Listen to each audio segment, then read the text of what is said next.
First there was blackness and peace. Then there was dazzle and sound. I was born into an alien world. I heard rough voices. The smell was horrible, a concoction of body odour, mould and rust. I was paralysed by fear. I gradually opened my eyes. A hovering shadow snorted. "He's awake, mates!" There were shouts of laughter. An ugly face appeared in my field of vision, wall-eared, broken nose, face-pitted and scarred. His unshaven jaw had a malicious grin. I said weakly, "Where am I?" Then surprised, "Who am I?" My mind was blank. I had no idea where I was, who I was. I was newborn. I was terrified. There were 4 of them. They laughed again. The biggest and nastiest said, "That doesn't matter, mate. You're ours now." My faculties were coming back. I was inside a confined space, surrounded by loud vibrations. I said, confused, "How did I get here?" That prompted more raucous laughter. The guy with the walleye said, "We found you after we cast off. We didn't have time to take you back to your mommy." I said, panicked, "Where am I?" A skinny guy, shaven head, red beard down to his chest, and a badly done tattoo sleeve snorted and pointed to his left. He said, "That's Yarmouth over there. You can go home if you swim 60 miles. I gestured. "Where's this?" The tattooed guy said, sounding a little less amused, "You're on a tramp." I sat up, but I was in a bunk. I cracked my head on the frame and flopped back to more loud guffaws. I was still groggy. However, I was becoming more alert. I rolled out of the bunk and put my feet on the metal floor. I said cautiously, "What's a tramp?" The room spun. I felt sick to my stomach. That brought on more hilarity. Apparently, I was a very funny guy. The bearded dude said, "Tramp freighter, outbound from London with 20,000 tons of miscellaneous cargo. The first port is Reykjavik." He added, like he was talking to a child, "We're a tramp because we carry anything we can scare up." My entertainment value ceased the minute the crew informed me that I'd been shanghaied. So, everybody wandered off except the bearded guy. He was staring at me with blatant contempt. I sat gazing into space. My brain was starting to reboot. I knew stuff. But I couldn't remember who I was, or where I lived. It was like my entire life had been wiped. It was a strange, empty feeling, frightening as hell. The bearded guy cut my reverie short. "Captain told me to bring you to him when you sobered up." He headed toward the hatch. I sat frozen, heart hammering, gripping the thin mattress of the bunk, afraid to move. The guy stopped and gave me an angry look. I took a deep breath and said, "Coming." I stood. The room spun. I grabbed the top bunk and steadied myself, taking deep breaths. My guide grunted impatiently, walked back, turned me and shoved me. I stumbled forward and caught myself on the hatch combing. I got the message. We emerged into an overcast and blustery world. I was at the bow of a ship, and there was a structure that was clearly the place where I was headed almost half a football field away. It was summer, but the fierce wind off the bow made it bone-chilling and hard to stand. The gusts reminded me that I was wearing a thoroughly trashed tuxedo, with vomit stains on the pants.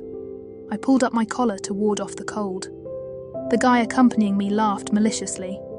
He was in a t-shirt and filthy jeans. He said with disdain, "You won't last, faggot." Shock helps people cope. You disappear into your subconsciousness. I couldn't remember my name, or the name of any of my loved ones. I didn't know where I lived, or anything about my life. I was confused and frightened. Still, whoever I was slowly returning. Our footsteps rang on the tween-decks ladder.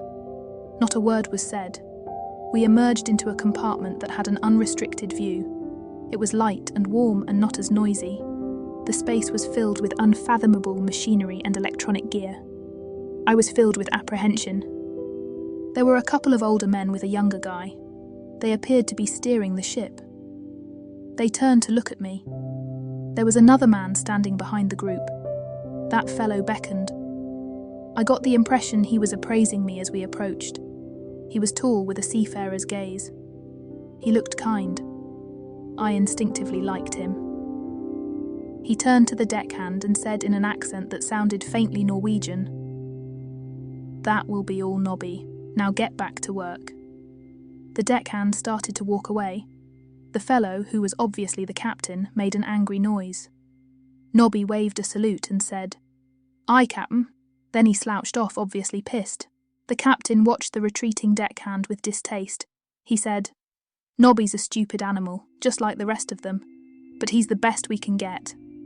Then he said, "All business. Let's go into the mess and we can talk." There was a passageway behind the bridge.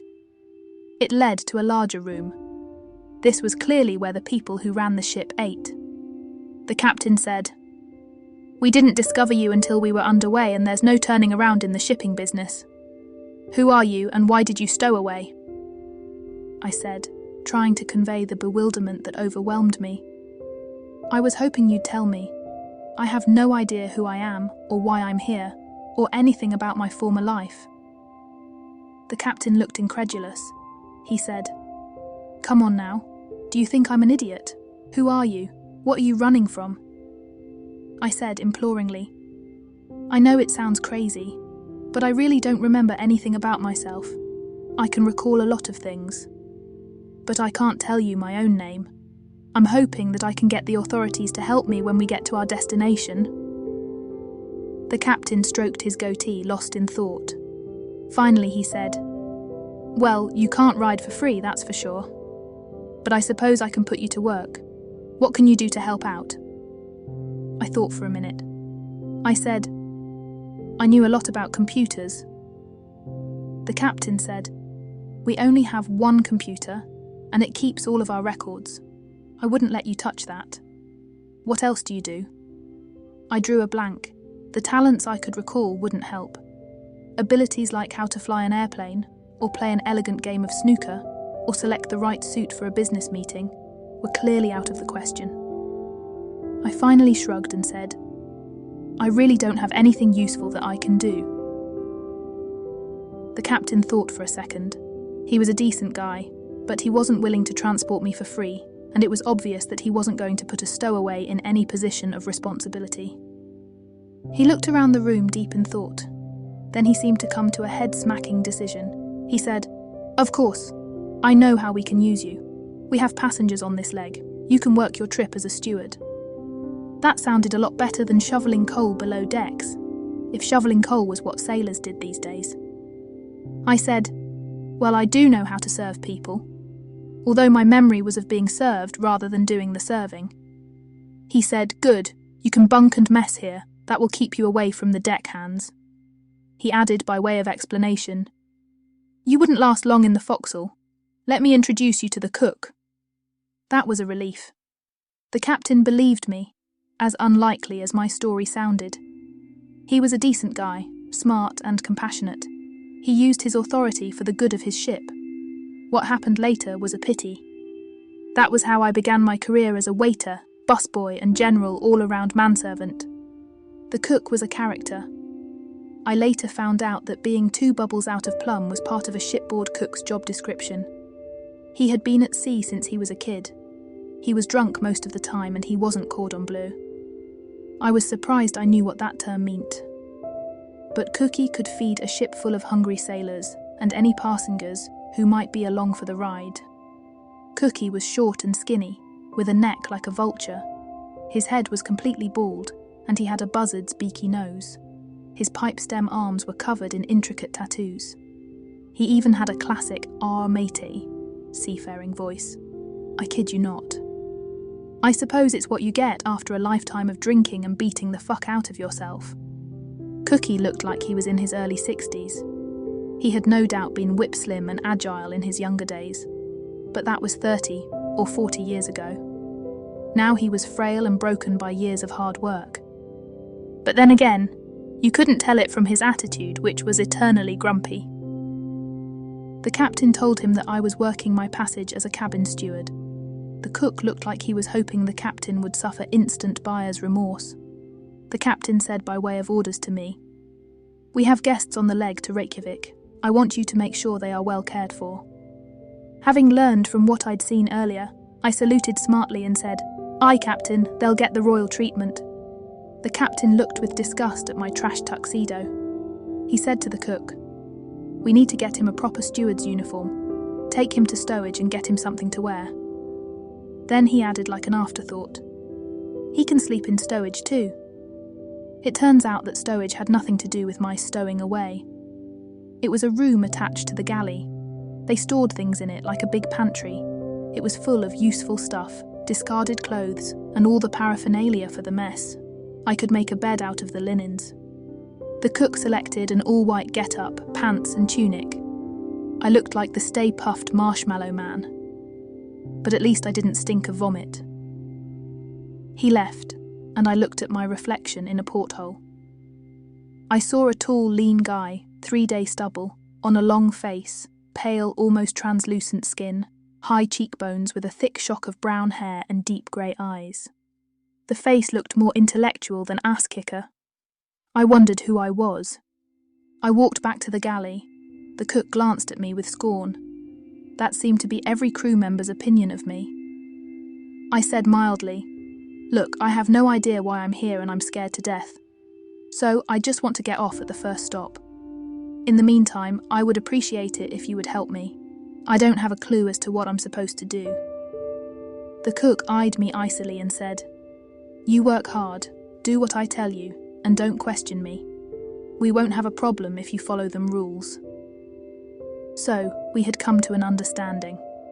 It was a small start, and my anxiety level dropped from just about to stroke out to merely hypertensive. That evening, I was wearing my all-white steward's uniform and looking very subservient. I was fretfully waiting to serve dinner. The nerves were understandable. I'd lost every aspect of my identity. I was racking my brain as I laid out the dining service, but I couldn't remember anything about myself. The weird part was that I knew a lot.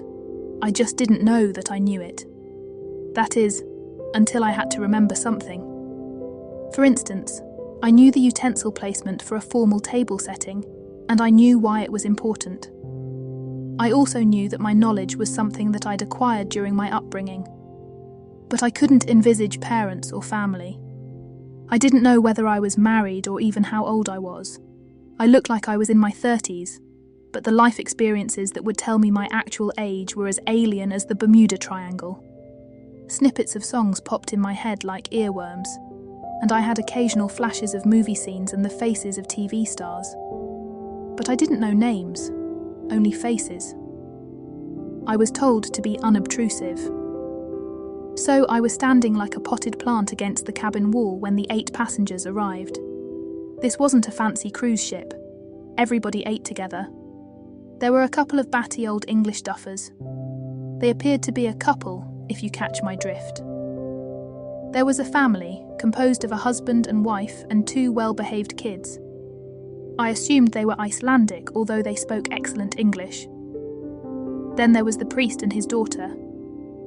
I knew he was clergy by the collar. I assumed he was an Anglican rather than Catholic.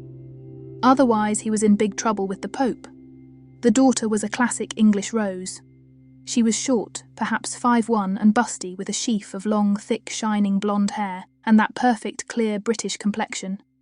Her lovely, round, innocent face featured the most amazing pair of wide-set, expressive, cornflower blue eyes. She glanced shyly at me. I tried to put on my best impassive servant's demeanour. I hustled back and forth between the galley and the mess with plates of the food. There was no ordering. This was a tramp freighter. I also refilled the drinks. I knew that the wine I was serving was cheap, and I knew how to pour it with the proper little swirl. But I didn't know how I had gotten that knowledge. The mess wasn't spacious, and I was a new feature. So the passengers were mildly curious. I gave them deferential answers, just like the butlers I'd seen in the movies. Except I had no idea where or when I'd seen those films. The passengers treated me politely, like you would a good servant. I found to my surprise that I was motivated to be the best waiter I could be. The need to excel, even if it was in the servant role, seemed to be a basic part of my programming. I filed that tidbit to think about later. By the third day at sea, I had the routine down pat. I rose at 3 a.m. to have coffee and breakfast ready for the middle watch. Then Cookie and I got regular breakfast for the passengers and the guys going on the morning watch. Once we had cleaned up, we did lunch for the forenoon watch and anybody else who wanted it. We did dinner at the end of the first dog watch, and I was tucked into my cosy closet by the start of the first watch. It was the middle of the night, and we were passing south of the Fair Isle Light. I could see it in the distance. I was leaning on the ship's rail, watching the water rush past. I couldn't sleep. I was bundled in a watch coat and cap from the ship's stores. I had scrounged up a pair of old jeans from the discarded clothes bin and serviceable boots that didn't quite fit. I had a thick fisherman's knit sweater. The captain had lent me that. Still, the cold was threatening to seep into my bones. For the first couple of days, I'd lived from minute to minute. My only goal was survival. All thought and emotion went into adjusting to my status as a stranger in a strange land. Now the routine was part of my new normal, and it pushed me into a state of deep depression. I knew that I was going to be in my present circumstance for 3 more days. Then we would arrive in Reykjavik, and I would have to leave my familiar surroundings to forge a life for myself, all without memory or prospects. I think anybody facing those odds would simply step over the side and get it over with. I was considering doing just that when a sweet English voice said, "It's eerily beautiful, isn't it?" I almost fell overboard, notwithstanding my original musings. I turned and a huge pair of innocent blue eyes were gazing hopefully at me. The 4 passenger cabins were clustered along the bridge deck right behind me. She must have glanced out the porthole, seen me standing there and come out to be sociable. The only thing I'd felt since waking up in the forecastle was fear. Now my little friend added another emotion, interest. I tried to sound friendly as I said, "Night at sea is like nothing else. Look at those stars." The crystal clear blackness of the subarctic sky was covered in cosmic diamonds. She said shyly, "You get a sense of how insignificant you are when you're on the ocean. It's really kind of intimidating. There's civilization around you when you're in London. Here, the forces of nature can swallow you in an instant." That was profound. I took a better look at her. She was an odd contrast of innocence and sexuality. Her face was gorgeous in a classic English way, huge blue eyes, snub nose and full succulent lips over a cute little pointed chin. The long, thick, shining blonde hair only added to the impression of Alice in Wonderland. Her body seemed slightly chubby, curvy and round with oversized tits and sturdy hips. The thought crossed my mind, we used to call those birthing hips. Where did I get that from?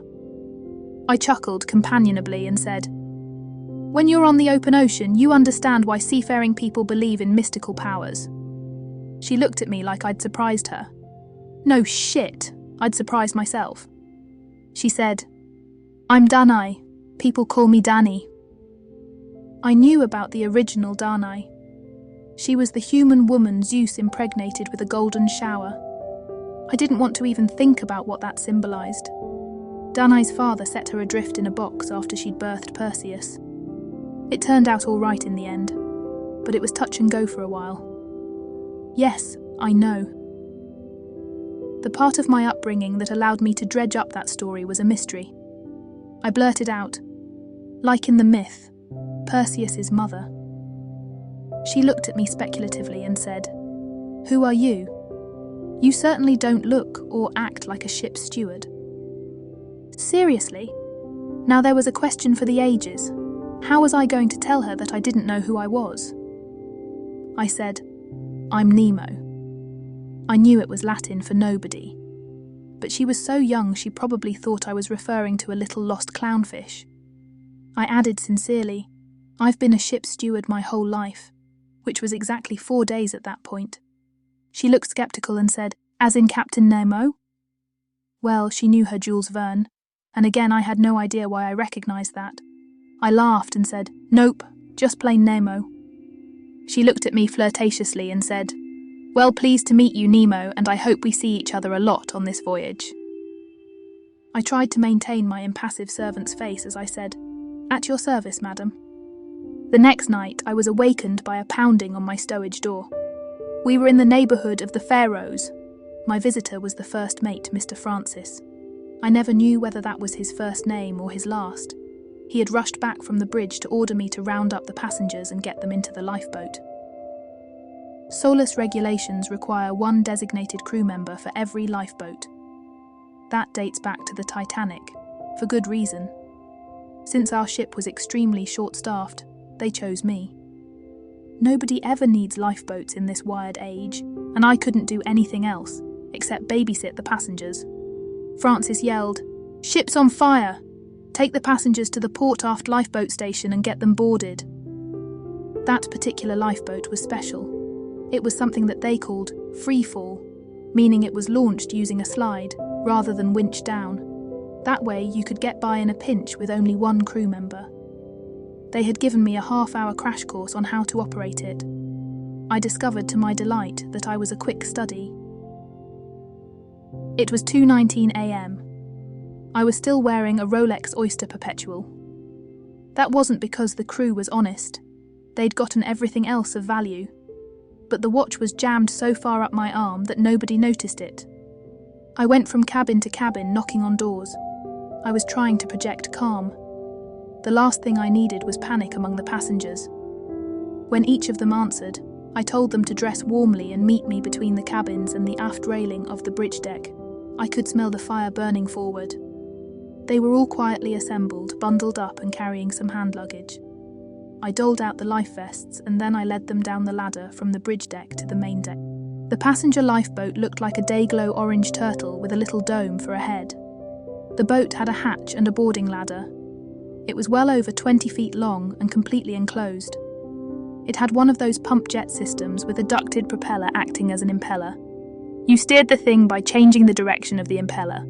I helped each passenger up the ladder and into the boat.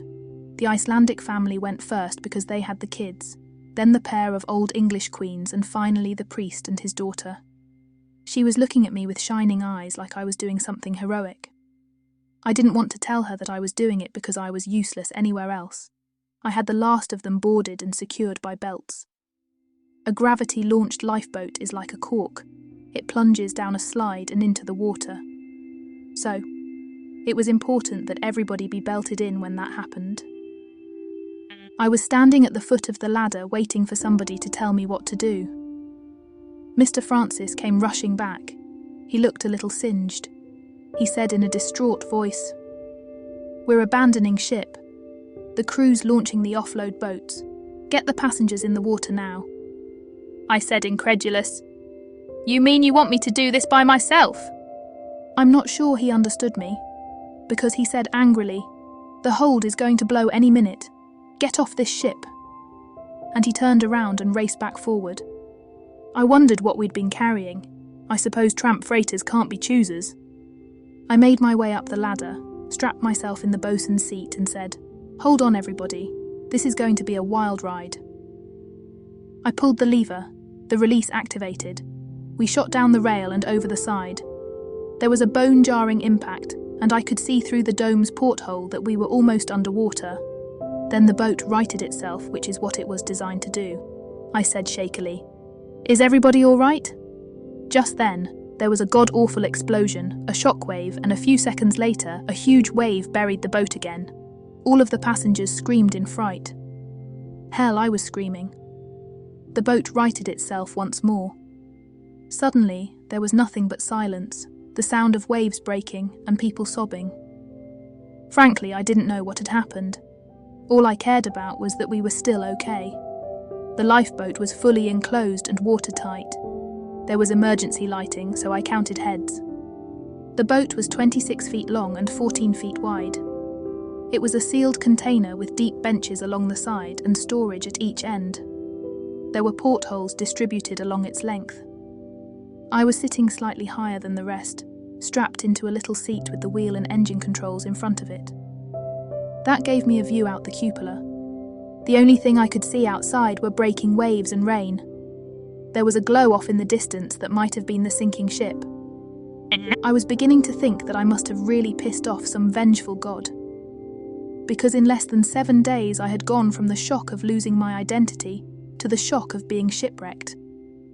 That had to be a Guinness record for the Jonases of the world, I said, trying to sound optimistic. I'm sure they sent a distress signal. Somebody will find us.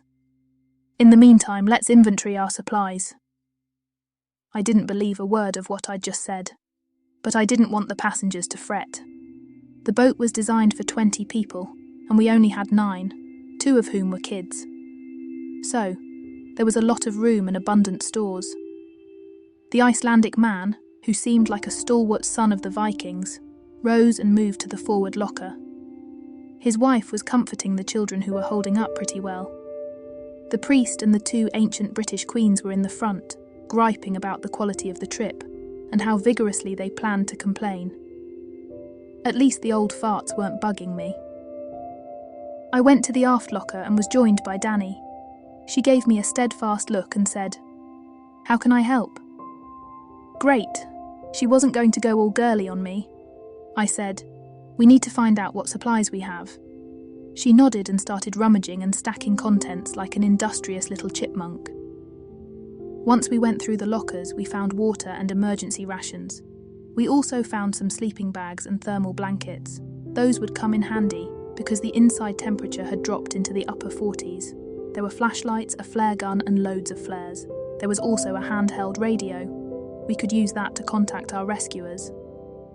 Finally, there were some utilitarian things: a shovel, a couple of wicked-looking knives, and an axe. There was also an old Colt 1911.45 caliber automatic pistol.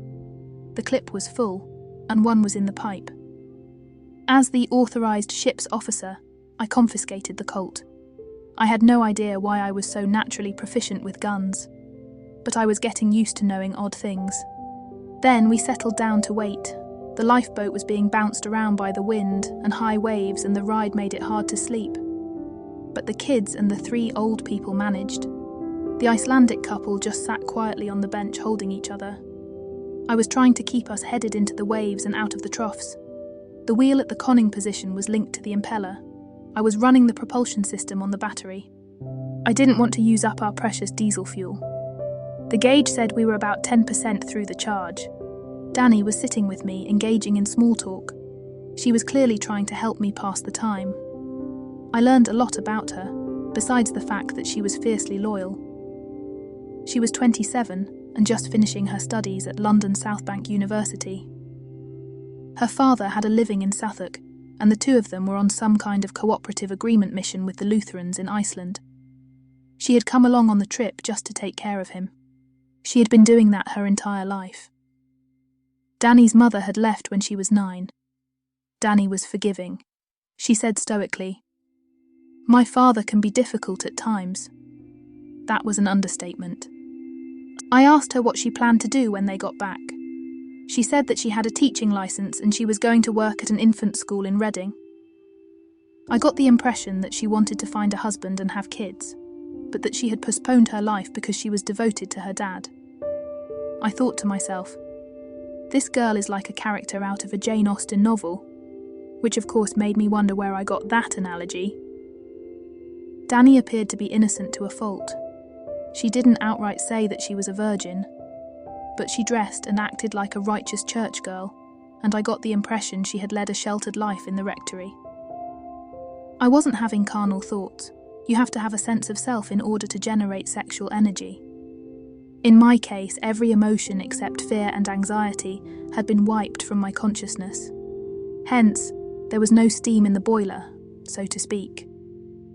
Danny kept trying to get my story. She said, "You're an American, right? I can tell it from your accent." Now that was news. I put it in the pile of things I'd recently discovered. She wouldn't let up. So I spun her a yarn about how I was an orphan, gone to sea to escape foster care.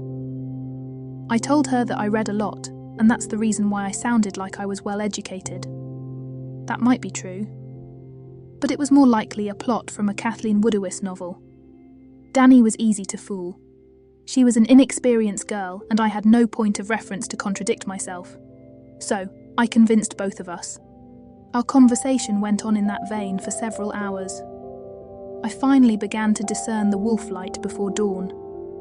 The waves had settled down and I could see where we were going. I started the little diesel to give us better headway and charge the battery. We meandered along for most of the next day. If other lifeboats had launched, we never encountered them. Finally, I saw an island in the distance. I knew we had been quite close to the Faroes when we had been shipwrecked. This might be one of them. We were lucky. Dry land was a better proposition than bobbing in a lifeboat, and we could build a fire. When I got near the island, I could see that it was small and rocky, with steep cliffs that ran down to a narrow stony beach. The sky was slate grey and it was foggy. There were gulls and puffins circling the foreboding crags. There also seemed to be a glow inland. Damn, that was ominous. I thought, God, I hope it's not a volcano. Then it was like we crossed an invisible line and the day, which had been overcast and gloomy, turned almost as dark as night. I flicked on the boat's forward-facing lamp and there was a vicious snow squall blowing around us. I guess that explained the sudden dark. I threw on full power as we entered the little cove. The shingle was covered with small round stones, which actually helped when I beached us. I ran the lifeboat as far as I could get on shore. That would give us a stable base until somebody rescued us. We were hard aground, but I planned to pull the boat further up tomorrow. There was plenty of rope and the underlying stones would aid in the pulling. We bedded down for our second night shipwrecked. There were 4 sleeping bags. The old queens were crammed together in one, as were the Icelandic mom and dad.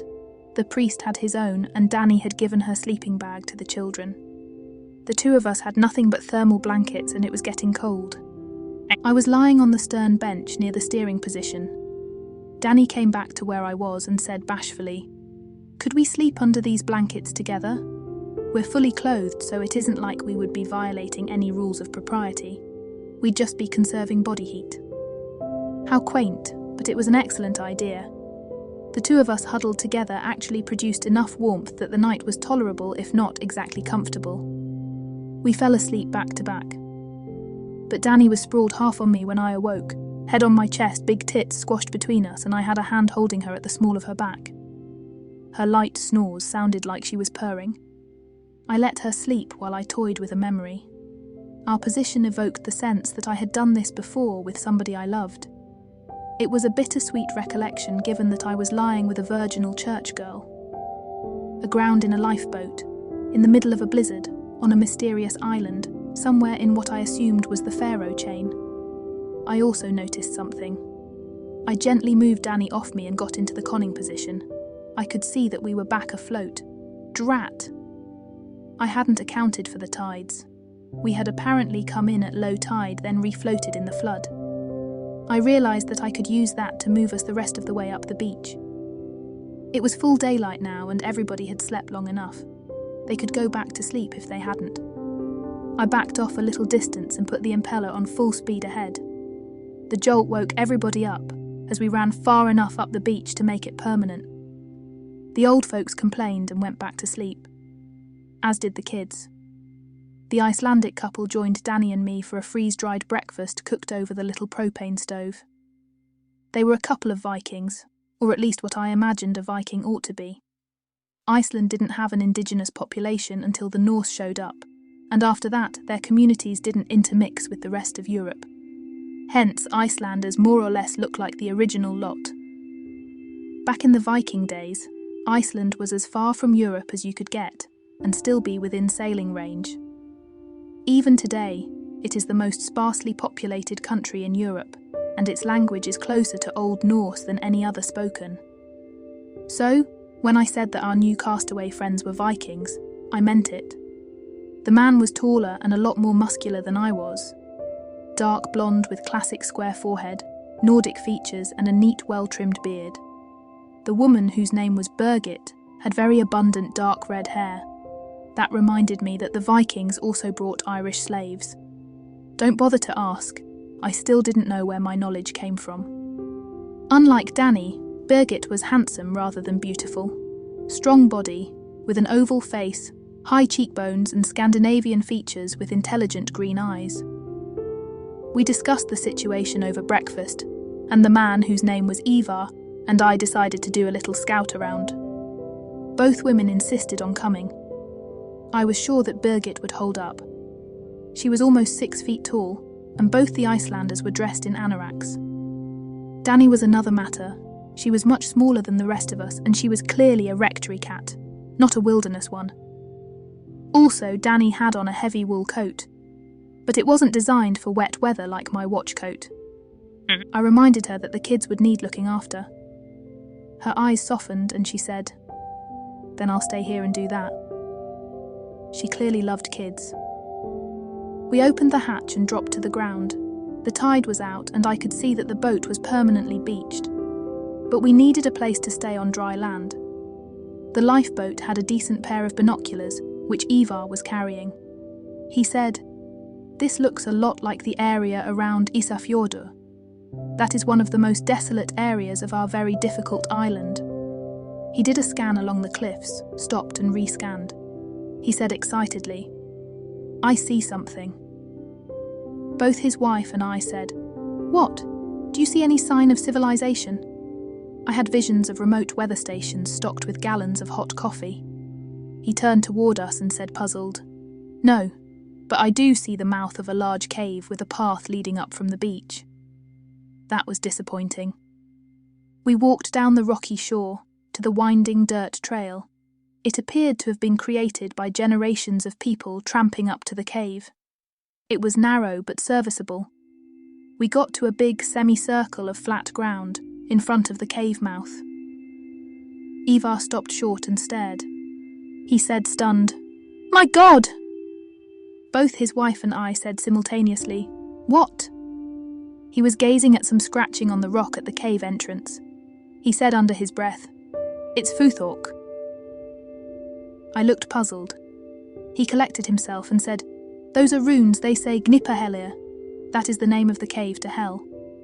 That didn't enlighten me.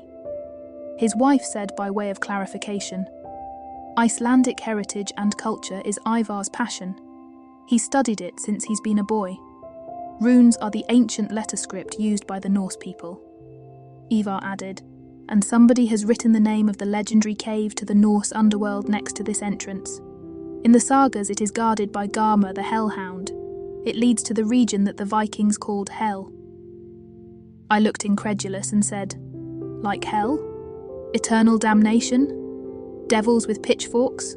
Lots of fire? That kind of hell?" Ivar gave me a grim smile and said, "Same word, entirely different concept. For the Old Norse, hell isn't a reward for good behaviour or punishment for wickedness. It's a continuation of life somewhere else. It's just a place where people eat, drink, fight, work, and so forth." Okay, that made sense, but it didn't solve our current problem. I said, "We need a protected place to wait for our rescue. Is there anything in Norse mythology what would prevent us from bedding down in this particular cave?" He laughed and said, "Well, supposedly it's the residence of a gigantic blood-stained wolf named Garma. But he doesn't appear to be living here at present. So, by all means, let's explore." The cave mouth was perhaps 12 feet round. It was solid rock with a flat, well-worn bottom. An image of a lava tube flashed through my mind. I knew that those things were created by volcanic activity. Then I remembered the red glow. I was even more convinced that there was something volcanic going on further inland. I lit one of the hand flares and held it over my head. We walked into the cave accompanied by garish red light. We walked down the smooth rock passage perhaps a quarter mile. The temperature went from freezing to almost unbearably hot. We were clearly approaching some kind of magmatic activity. There were no rumblings, but we heard the sound of rushing water. There was evidently an underground river ahead. We had passed through a temperate zone just after we entered the cave. There was no need for our coats in that region, so we took them off. Standing there in my jeans and fisherman's sweater, I realised that this was an ideal place to settle in for the duration. We didn't even need a fire. Finding the cave actually gave me an unwarranted sense of security. We were protected and warm, and we could wait out any period required to rescue us. We had plenty of food and some useful technology. We had a radio and a GPS signal. We were going to make it. I was starting to forget that I was a nameless blob, a nobody without a past and with a very uncertain future. I had survived so far by living in the moment, and perhaps that was the secret. I had friends around me and a woman who piqued my interest. I thought to myself, sometimes you can worry too much about the indefinite future. I decided that it was time to let the winds of fate blow me to whatever destination I was meant to reach. So we returned to the lifeboat and moved our little group up to the cave. Nobody could be expected to foresee or even believe what happened next. We settled into our warm and cosy new home. We had enough water and freeze-dried food to last a couple of months, and Ivar told me that puffin eggs were an excellent way to supplement that diet. We had an emergency locator that broadcast GPS coordinates. I was confident that somebody would hear the signal and respond sooner or later. It went back to blizzard conditions as night fell. We considered ourselves incredibly lucky. Living on the lifeboat in the cold and winds would have been unadulterated hell. The group bedded down and tried to get comfortable on the rock floor. I planned to explore to the back of the cave the next day. There was plenty of driftwood and even a few dead trees, so we built a protective fire at the cave's mouth. It was a Stone Age measure to keep away unwanted visitors, but somebody had to tend the fire. I wasn't able to sleep, which seemed like my normal state. So, the decent thing was to sit up in the darkest hours of the night. I was doing that when I saw the faint glow. It was probably just radioactivity in the rocks, but it was weird enough to warrant checking out. I rose, brushed off my jeans, and crept in that direction. I was using one of the flashlights to avoid stepping on sleeping forms. I extinguished the light once I passed our people. I was wary, because in a place like this, anything out of the ordinary could be a threat, especially if it was in a cave called Gnipperhelia. It was clear that the light was real, and it was becoming progressively brighter. There was a slight bend in the cave. I plastered myself against the wall and peeked around the corner. That's when I saw the apparition. It was substantial, not a ghost, but it was emitting a bluish glow, like a spirit might. There was something innately vile about the thing.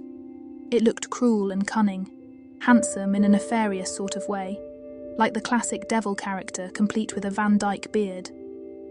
Except this guy wasn't red and sporting a tail and a pitchfork. He was dressed like a Viking warrior. I made a startled sound. It was a natural reaction. It's the way you would respond if you'd suddenly stumbled on a mortal threat like a coiled rattler. The spectre looked in my direction and I heard a high-pitched mocking laugh. It dripped with arrogance and scorn. Then he did something with his hand, like a magician casting a spell, and it was the first light of morning. I was resting in the spot where I had been tending the fire. I must have fallen asleep and dreamed it. But it seemed so real and my heart was frantically hammering. I looked up the tunnel. But of course there was nobody there. The Icelanders were starting to rouse, as was Danny. I tossed a pile of driftwood on the fire and walked back to the chests. We'd hauled them up from the boat the prior day. I wanted to make sure our stuff hadn't been disturbed. Everything seemed normal. I was relieved. I'd had a bad dream. Danny joined me. She was wearing the same kind of fisherman's sweater, but her sweater was stuffed full of boobs. It occurred to me that this was the first time I'd thought of her that way. My prior lack of response was understandable. Danny might be gorgeous, but she radiated naivety, which is exactly the way you would expect an Anglican cleric's daughter to be. But then again, with a face and body like hers, I'm sure other guys had been tempted. It would be impossible to spend any time with a woman who looked like Danny and not at least try. She smiled and said a cheerful, "Good morning." Seriously? Her cheeks even had 2 cute little dimples. She had been shipwrecked for over 2 days, and yet her long sheaf of shining blonde hair looked like she had just brushed it smooth. I muttered a distracted, "Good morning to you too." I was busy digging out breakfast. There was no need to use the water from the boat. There was plenty of snow outside, courtesy of last night's blizzard. In fact, the first thing we did after breakfast was gather more wood and replenish the water supply. While we were doing that, I pumped Ivar for more information. I didn't want to bring up what I'd seen since I was convinced it was a dream. But I wanted to get a better handle on the sort of bizarre things that might have prompted it. I said casually, "So you're an expert on Norse mythology?" He laughed and said, "It's my hobby. I'm a hydroelectric engineer in my day job. Iceland sits on the crack between two tectonic plates. Thus, it is among the most volcanically active places on the planet." He added, "That's both a blessing and a curse. It's a curse because our volcanoes occasionally erupt. But it's a blessing in the sense that we have infinite amounts of steam to power everything from our electric grid to our hot water heaters." I gestured around and said, "This is a lava tube, right?" He said, "It looks like one. There are a string of islands off the Icelandic coast, the Faroes being the largest. They have the same issues with volcanism as our island nation has." I said, "Do you think there's a volcano at the end of the passage?" He grimaced and said, "I imagine there is. The heat has to come from somewhere. It would make geologic sense. But it's highly unlikely that we would have an eruption in the short time we're here," I said conversationally, hoping that he would interpret my questions as idle curiosity. "So, what about the hellhound who lives in our cave probably has a master, right?" He laughed and said, "He's Hell's pet. That's the woman, not the location. She's the daughter of Loki, and if the runes are correct, this is the entrance to their place of residence." I said, still trying to sound only mildly interested, "So who is this Loki fellow, anyhow?" Ivar laughed again and said, "Every religion has to have its bad boy. For the Christians and Jews, it's Lucifer. For the Norse, it was Loki. He was the son who constantly embarrassed the family, always in some kind of trouble." Ivar added, warming to the story, "Loki isn't a prototypical Viking warrior like Thor. In fact, he's jealous of Thor, sort of like the classic little brother." He added, "Loki's portrayed in the Norse sagas as devious and cowardly. He only does the things that serve his own purposes, never anybody else's. His sole aim is self-preservation and his own shallow pleasures. He's playful at times, but he's also arrogant and a complete anarchist."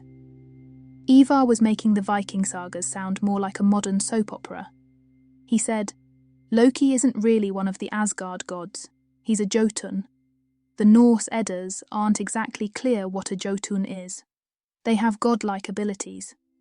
But they also have human characteristics. Loki's equivalent is somebody like the Greeks' Hercules, sort of a demigod." Ivar smiled grimly and said, "Loki is the clever one, a trickster, a shapeshifter. He can assume many forms. His tricks are more malicious than truly evil. But he eventually went too far and got his brother Baldur killed, so the other gods chained him to a rock until Ragnarok." I asked the obvious question, "What's Ragnarok?" He said, "That's the battle that ends the Norse world. Ragnarok destroys the Viking universe in fire and conflict.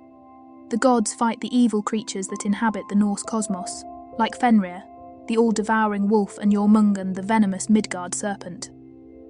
I said, "Sort of like the Book of Revelations, but with Viking overtones." Ivar brightened and said, "Yes, just like that, except Loki fights on the side of chaos, not order." I recalled something. I said, surprised, "I know some names. Odin is their chief god, right? And Thor does thunder and lightning. What does Loki do?" Ivar laughed again and said, "He's in charge of fire, earthquakes, and volcanoes."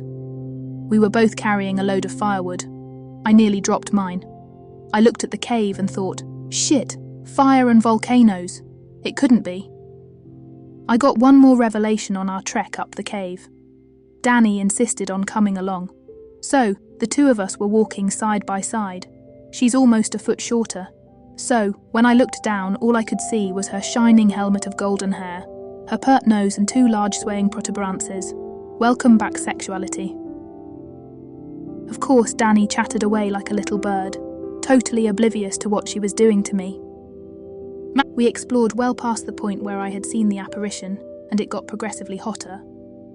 We pressed on and came to a monstrous cavern that contained a huge underground river. The cavern was so vast that we couldn't see the ceiling, only blackness. There was a stone bridge over the river gorge. It didn't look like a natural formation. There were some runes. Ivar looked at it and gasped. It says Bifrost. That's the bridge to Asgard. Okay, this was getting really weird. I said, exasperated. Do you mean to tell me that the Norse version of heaven is on the other side of that bridge? I'd had enough of the folk tales. Ivar said, I'm telling you nothing more than what the runes say. My guess is that the volcanic caldera is somewhere right over there. That would fit with the myths. They say that Asgard was destroyed by fire. That was enough, I said apologetically. I'm sorry, Ivar. It's just that this has nothing to do with our rescue. It doesn't look like there's anything helpful up ahead, and it's getting unbearably hot. We should just go back. Everybody agreed. So we turned around and trooped back. We decided to tell the others that we'd found nothing. Mentioning the Bifrost Bridge and Asgard would just cause needless speculation. The rest of our day passed without incident. We gathered more firewood and checked the distress signal. I ran the diesel for a while to fill up the battery, and we bedded down for the night. There is something about night and caves that connects with the primeval part of your brain. It brews nameless fears and a shadowy sense of dread. We had one old .45 caliber pistol, and I knew how to use it. How did I know that? I still had no idea. But I laid it next to me for company in the dark of the night. The long hours of any watch wear on your psyche. You have time to contemplate, and all I could think about was how much deep shit I was in. I was sure that they would take us to a hospital after they picked us up. I was hoping that I could talk to somebody there. Maybe there was some kind of treatment that would help me get my memory back. Then there was a tingling in the air, like static electricity. Time was frozen. I couldn't move. I looked up and there was a different entity in front of me. I thought, that settles it. I'm nuts. However, this apparition was bigger and older than last night's. His most striking feature was his single piercing eye. His other eye socket was empty. He had the look of royalty, and he wasn't carrying a warhammer. So, my guess was Odin. Last night's ghostly presence had scared the shit out of me. My reaction to this one was unmitigated awe. He was the boss god, the guy whose only purpose was to acquire and spread knowledge. If you took Oxford University and packed it into a single body, that's what it would look like. I heard a deep, portentous voice say, "You can only kill that which is not him." What the fuck did that mean? Then it was morning again. Whether it was minutes or hours was immaterial. My hallucinations were getting to be a serious concern. Maybe the loss of memory was related to those dreams. Perhaps it all tied together. Maybe I had a brain tumor. A blood-curdling cry blasted me out of my self-involved reverie. It came from Wilfred. Both he and his partner Charles were sleeping the furthest back in the cave. They were elderly and the cold bothered them. I jumped to my feet and rushed back to see what had happened. The source of the concern was obvious. Charles was lying unconscious and there was blood everywhere. I rushed over to him. He wasn't dead. I could see him breathing. I shouted, "Get me some water." Wilfred hustled up with one of the water jugs. I soaked a cloth, squatted down and daubed the blood. Charles started to come around. He had a big cut across his forehead and his nose was smashed. It looked like he might have fallen against the side of the cave. There was blood on the wall, but the splotch was too far up. He opened his eyes. I could see horror in them. He said in an anguished tone, "I tried to stop him." I said, "Who? Stop who?" He gestured toward where the rest of us had been sleeping and said, "The man who took them."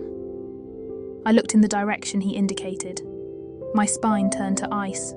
Both women were missing, as was the priest.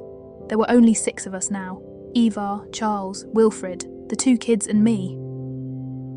According to Charles, the 2 women had been kidnapped by a man dressed like a Dark Ages barbarian. I'd seen that dude before. It was Loki. Charles told us that Loki had tucked the 2 women under his arm and casually walked off in the direction of the cavern. He said, shaken. It was like he was picking up a pair of sleeping children. He must have done something to them. Neither stirred. Then, when Charles tried to intervene, the man had grabbed him and smashed him against the wall. I said, "What happened to the priest?" Charles said, "I don't know. He was sleeping nearby. He might have wakened like me. Maybe he ran after them." I looked at Ivar. He was understandably distressed. I said, "We're going to have to go back into that cave. Are you coming? Charles and Wilfred can watch the kids." Ivar gave me a forlorn look and said, "We have no choice, my friend. I would die without my wife." Sadly, he had no idea. There was a brief, harried period of gathering weapons. I had one of the knives and the gun. Ivar had the other knife and the axe. It was a proper weapon for a proto-Viking. Ivar solemnly hugged his kids. They were trying to be brave. But the little one burst into tears, crying, "I want Mommy." Wilfred scooped him up and said soothingly, "Hush, that's what your daddy is going to do, my little chap. They'll all be back tickety-boo." I didn't speak ancient British, but I assumed that was meant to be comforting. I understood what dark as a grave meant as soon as we got out of the daylight from the entrance. There is something unnerving about walking in total blackness. I recall thinking, enclosed space, earthy smell. Yep, it feels about right. I hoped that wasn't an omen. We were using pen flashlights, not a flare. Loki was a Jotun, not an Asgard god. He hadn't been aware of my presence until I made a startled sound. So, maybe he had normal hearing and eyesight. Perhaps we could sneak up on him, maybe catch him asleep or something. Right? Don't bother saying it. I knew I was kidding myself. You can call me stupid if you want. I kept muttering that under my breath as we crept along in the dark. But my sense of who I was, the part that was hidden from me, wouldn't let me turn back. I told Ivar about my earlier brush with Loki. He said angrily, "Why didn't you tell me this before?" Okay, that was a little harsh, but I knew where it was coming from. I was just as worried about the fate of my little friend Danny. She was such a sweet and innocent soul. I said, "Look, man, think about it. How would you feel if I'd told you that I'd run into the Norse god Loki? Would your first thought be that your wife was going to be kidnapped, or that I was crazy?" Ivar said grimly, "If you told me that, I would have advised all of us to leave immediately. There have been far too many indications that this place is supernatural. All the signs were marked by my ancestors. We just didn't pay attention to them.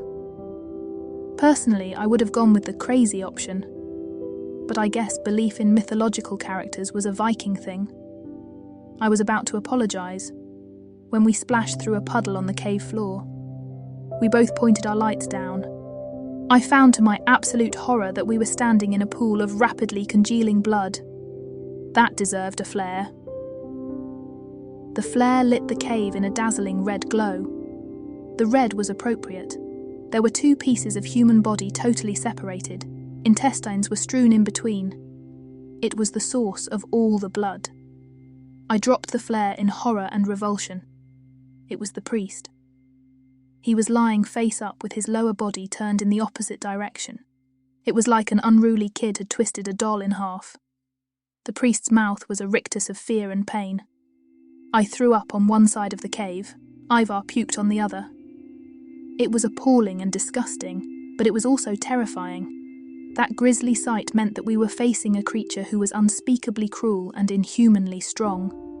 An old 45 and 2 knives weren't going to do much against a guy like that. Ivar and I had to talk. I rinsed my mouth from our water bottle and glanced at Ivar.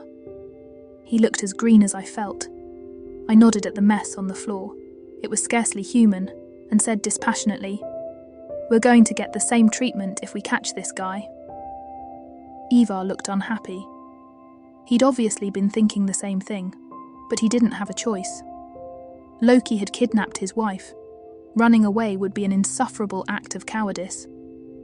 I, on the other hand, didn't have a dog in the fight. At least that was what I'd thought. Then I remembered Dani's sweet face, her devotion to me, her kind, gentle, loving disposition, and the underlying current of smouldering sexuality. I had to go after her, even though we'd only just met. A random thought flashed through my mind. I knew that this was something I was uniquely suited to do. It was part of my past. We were resting in the dying light of the flare, butts propped against the cave wall, hands on knees, still getting over the gruesome thing we'd just seen. I said, "Tell me everything you know about this Loki. What are his strengths and weaknesses?" Ivar said, "He's superhumanly strong, but not like Thor or Tyr. He's crafty, but not as clever as Odin. Shape-shifting is his only unique ability, and that's mainly to deceive." It looked like an idea struck him.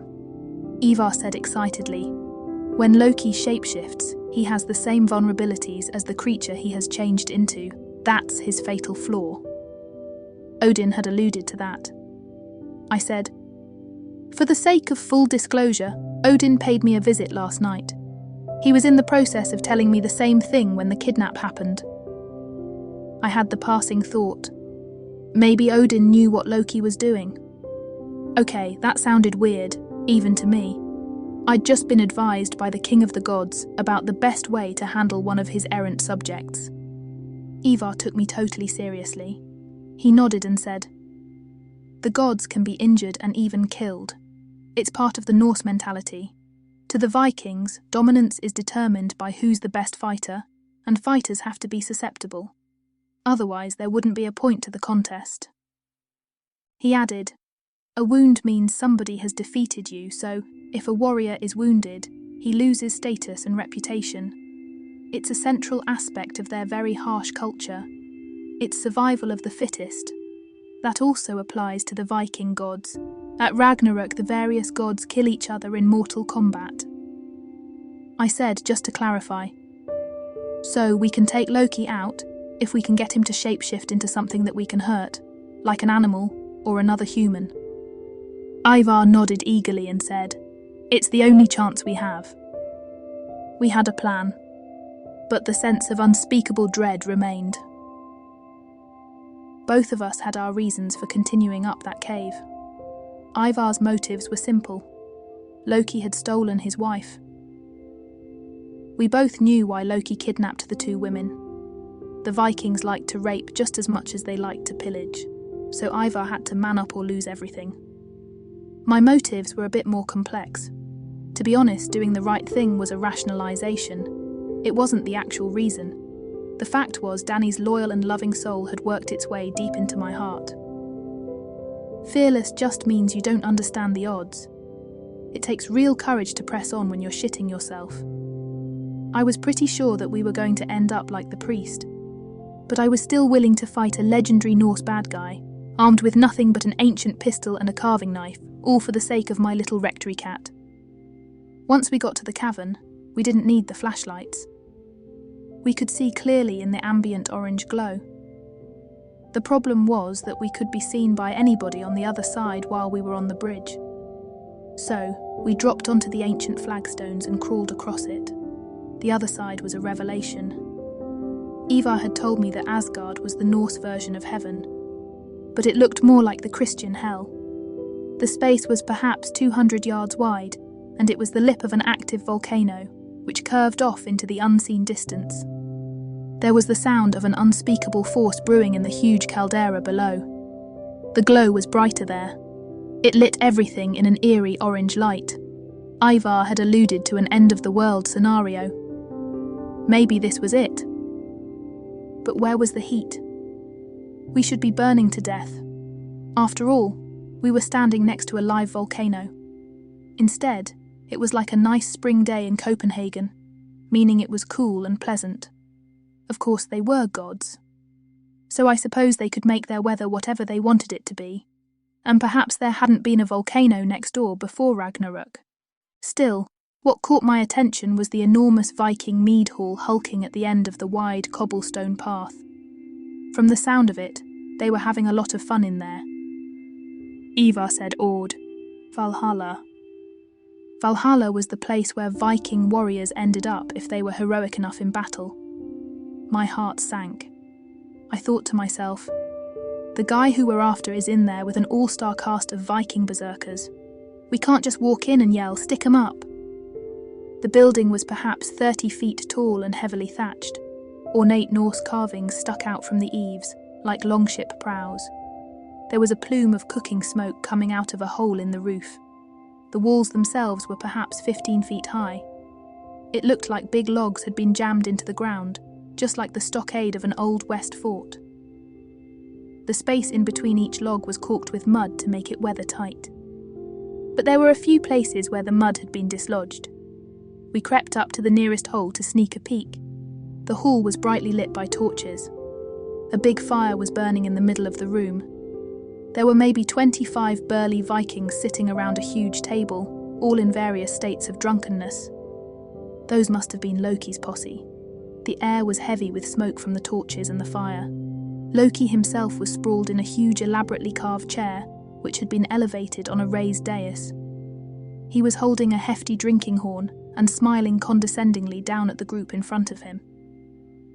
I only peripherally noticed the rest of the scene, because I had spotted Dani reclining submissively at Loki's feet. She was being displayed like a trophy, lying on her side on a bearskin rug, round hip jutting. She was totally nude, as were all the women moving around the table serving the men. One of those was Birgit. As I watched, Loki reached down and raised Dani to her feet. My first thought was, she had that body underneath all those church lady clothes. She was a Viking raider's dream, a goddess. She wasn't even remotely chubby. It was her loose-hanging clothing that created that impression. The clothes masked her tiny waist, her taut round hips and big boobs. I knew that her breasts were huge, but that much mass should have hung down, not just jutted out like a couple of ripe melons. Her stomach was flat, soft, round, and bountifully inviting. Like the innocent girl that she was, she hadn't done anything about her bush. It was full and proud, topping the finest pair of sleek, well-muscled legs I had ever seen. My reverie was interrupted by two things. First, Loki turned Dani to face him. She shifted her stance to one of erotic invitation, legs spread slightly, and her hips thrust forward. She reached out and dangled her arms over Loki's shoulder, presenting her body to him. The ferocious heaving of her chest made her big tits bobble tantalizingly. She stared deeply into Loki's eyes, and her face morphed into a mask of pure lust. Loki brought his lips down to hers, and she opened wide to receive him. The two of them explored each other's mouths. Then Loki grabbed Dani's delicious round ass and plastered her naked crotch against his no doubt raging hard-on. He reached between them and fumbled for a second. Dani's head rocked back, and her explosive shriek of sexual pleasure could be heard above all the laughing and talking. Then Loki seized the two exquisite globes of Dani's butt and hoisted her completely off the ground. She got a death grip on his neck, wrapped her long, gorgeous legs around his waist and began making rhythmic oh sounds. That was a painfully erotic sight. But the fellow who really got the ball rolling was one of the warriors. Birgit was as naked as Dani, and her powerful body was almost as sensually alluring. She was pouring mead out of a jug into a warrior's cup. That cup had formerly been somebody's skull. The Viking was idly fondling Birgit's dangling tits as she poured the mead. Rather than breaking the jug over his head, Birgit moaned with lust. That motivated the guy to grab one boob and suck on the thick, hugely erect nipple. She moaned much louder and dropped the jug. The guy stood, and Birgit laid herself seductively on the reed floor. It was a provocation, not romance. Then she spread and elevated her legs and looked invitingly at him. The dude dropped eagerly to his knees, pulled the string on his baggy drawers, and drew out an imposing weapon, which he inserted without hesitation. That produced an ungodly grunt on Birgit's part, as she took the Viking to the hilt. The Viking pushed Birgit's legs back even further, until her knees were touching her big, meaty tits. Meanwhile, Loki had laid Dani down on the bearskin and re-entered her. Dani was holding her legs insanely wide to encourage maximum access, feet pointed almost straight out, toes curled. Her head was thrown back in ecstasy, and her mouth was wide open in a silent scream. I could see Loki's godlike member coated with Dani's juices slowly pistoning in and out of her. Her hips rose to meet each powerful thrust. The loud, wet slapping noises were like shots. The sound of their fucking was accompanied by Dani's deep rhythmic moans, which were becoming so loud that they carried to where I crouched outside the mead hall. Ivar took off the instant he saw his wife getting fucked. It was an understandable reaction. After what I had witnessed, I was just as ready to face a hall full of berserkers. But given that we were outnumbered 13-1, and one of those guys was a demigod, it was perhaps not the smartest thing we could have done at the time. Nonetheless, Ivar came crashing through the door, axe in hand, me in hot pursuit. I mean, what the fuck else could I do? Nobody noticed Ivar at first. The Vikings were all standing around watching the outlandish sex that was happening on the floor. Meanwhile, Loki was sucking one of Dani's luscious nipples, while he pounded energetically between her legs. She was bent in half, knees over his shoulders, legs waving above them. Her arms were around Loki's head, plastering his face to her big tits. Her eyes were staring sightlessly at the ceiling. Her sleek hips heaved like ocean waves, taking Loki deeply with each thrust. She groaned with blatant longing every time he withdrew. Given the intensity of the moment, it was perfectly understandable that the Vikings hadn't noticed our arrival. That changed when Ivar strode the 15 feet from the door to the place where his wife was winding up to a monster orgasm. He then proceeded to bury the axe in the back of her lover's head. That got us noticed. Blood flew everywhere. The huge, inert body collapsed across Birgit. She wasn't aware of what had happened, because she was going through a series of prolonged writhing and shrieking contortions. It had all happened so fast that everybody just stopped and stared, open-mouthed. That is, everyone except Loki and Dani, who were experiencing what sounded like their own life-extinguishing orgasm up there on the dais. One of the Vikings growled and turned toward Ivar. Enraged, he drew a longsword and shouted something. I didn't speak Old Norse, but I got the drift. That was my brother. I was in no mood to mess around. The moans and grunts from the direction of the dais guaranteed that. So I shot the guy in the head. Again, I had absolutely no idea how I was able to do that so efficiently and accurately. But it was like second nature. More blood splattered. That stopped everybody. They probably thought that I was some kind of demigod too, since .45 caliber Colt automatics were a rarity in the Dark Ages.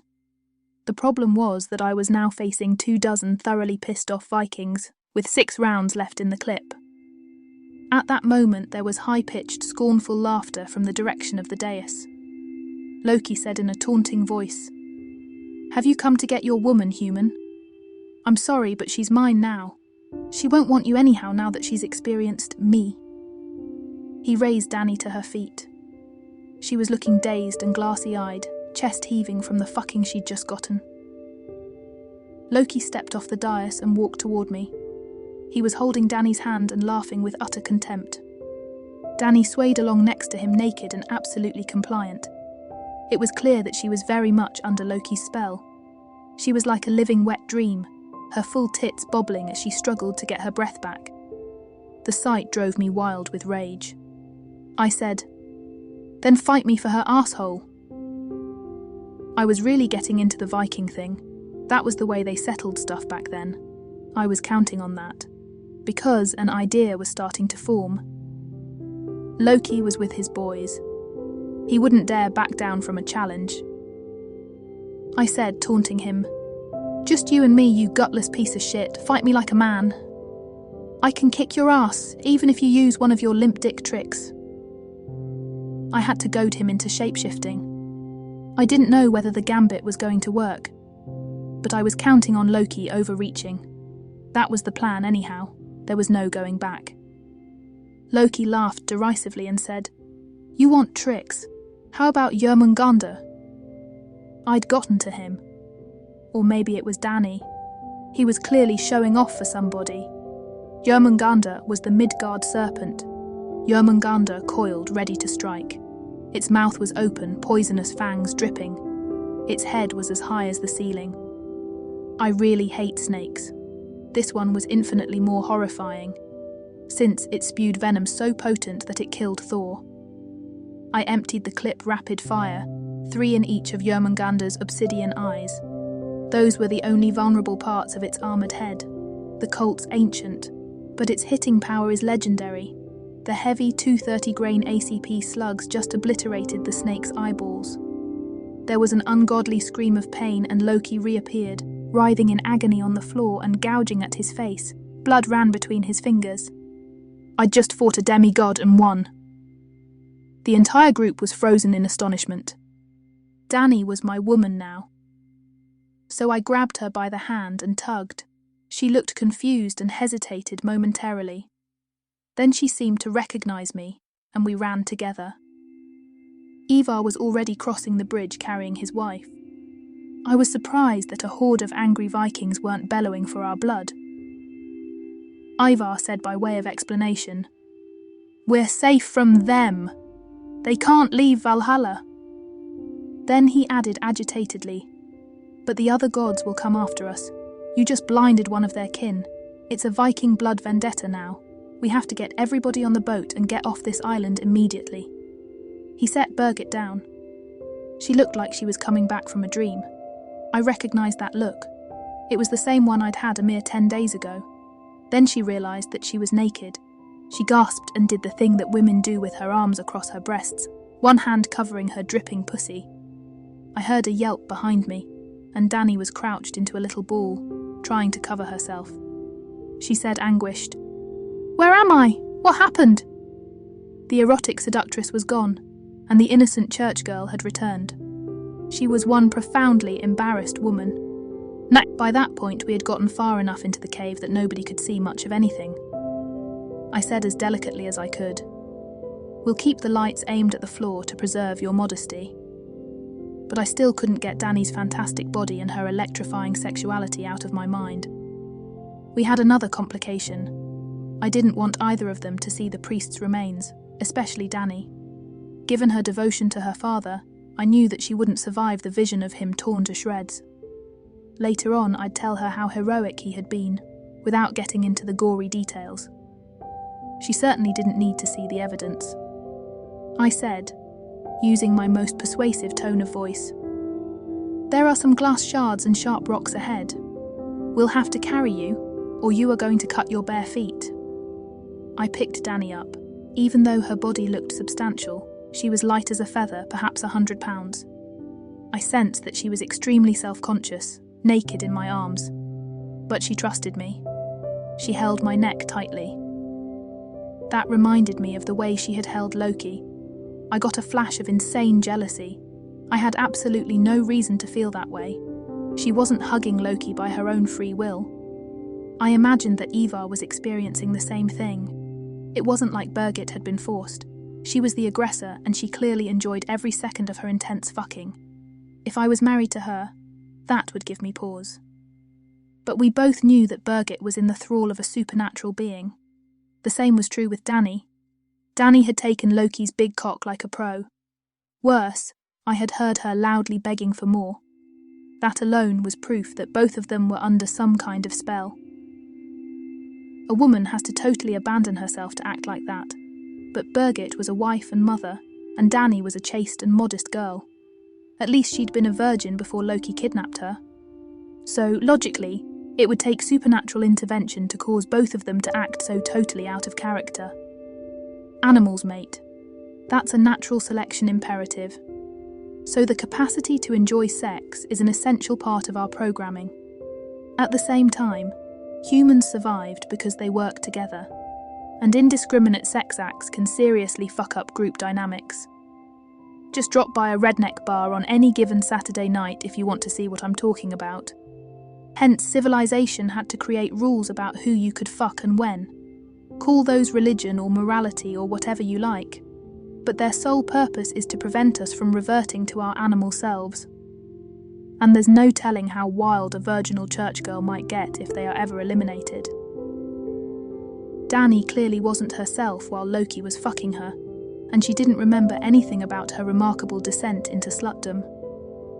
That was evident in everything she said and did afterwards.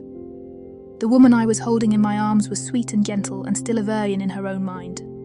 I could easily accept that Dani and Birgit remembered nothing, since I couldn't recall my own name.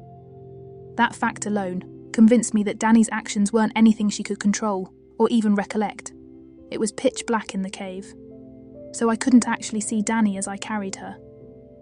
But my other senses were working overtime.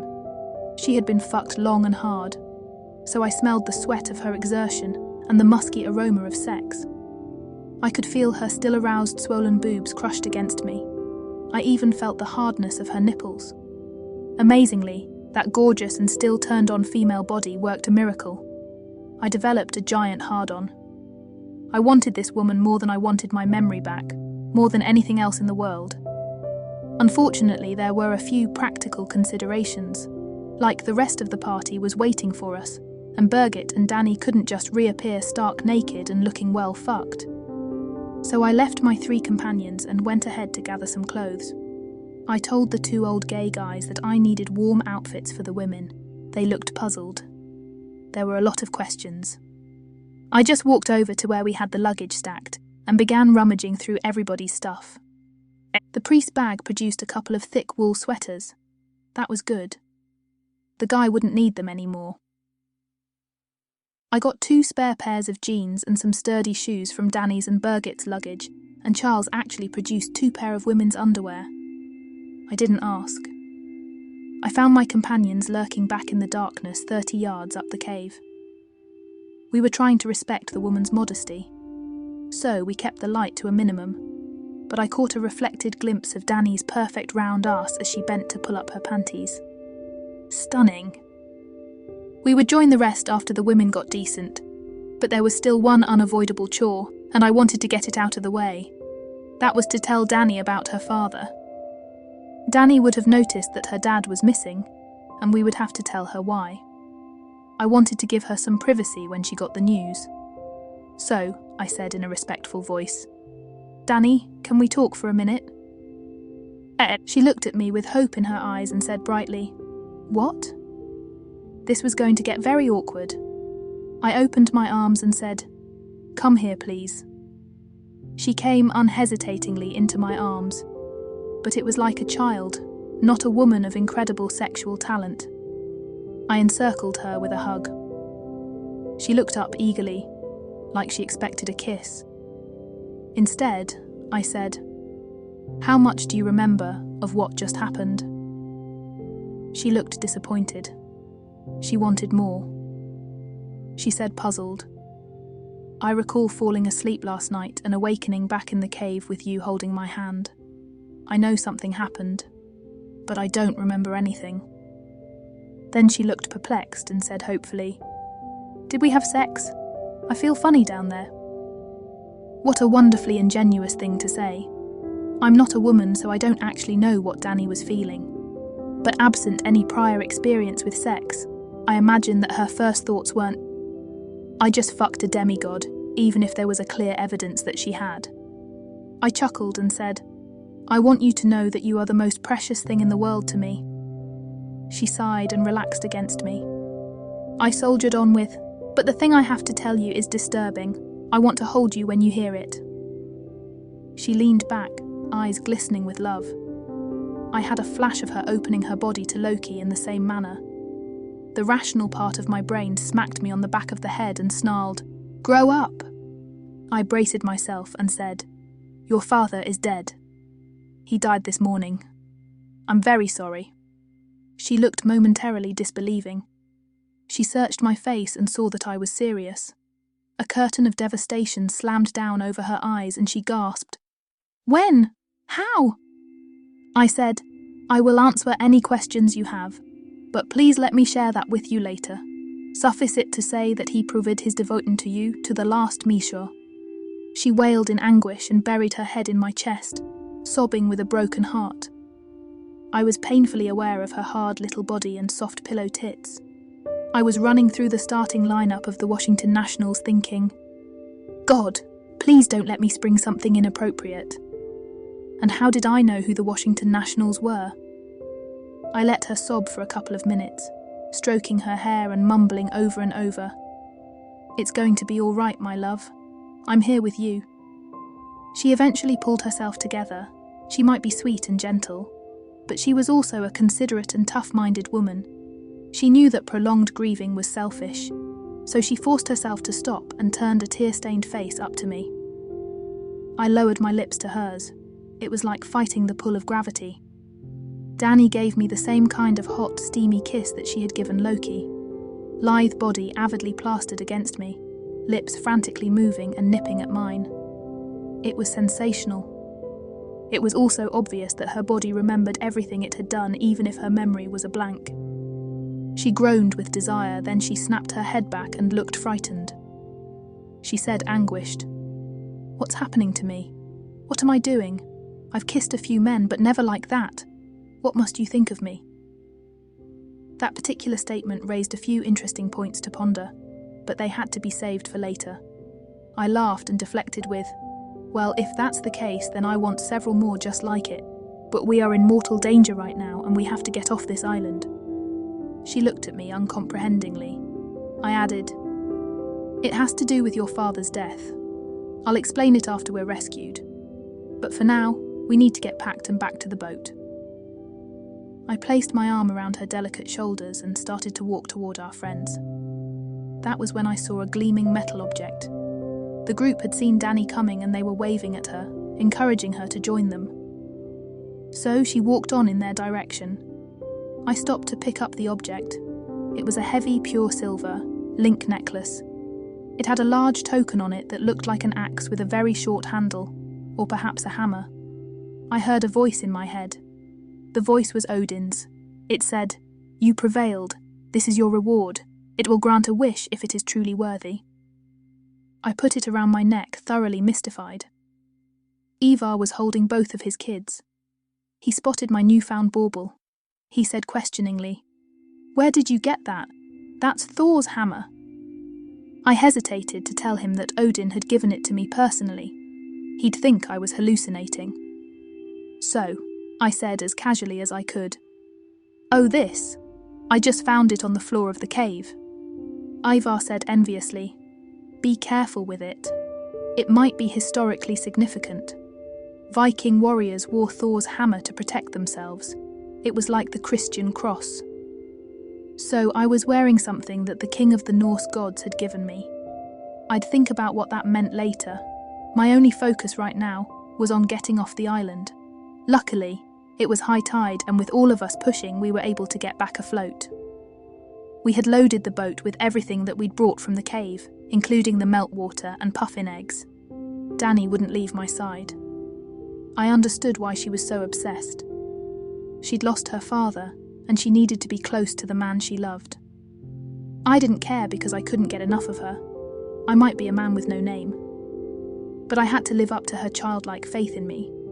Her cheerful attitude, her obvious love, and her simple, innocent trust. It all made me into a much stronger person.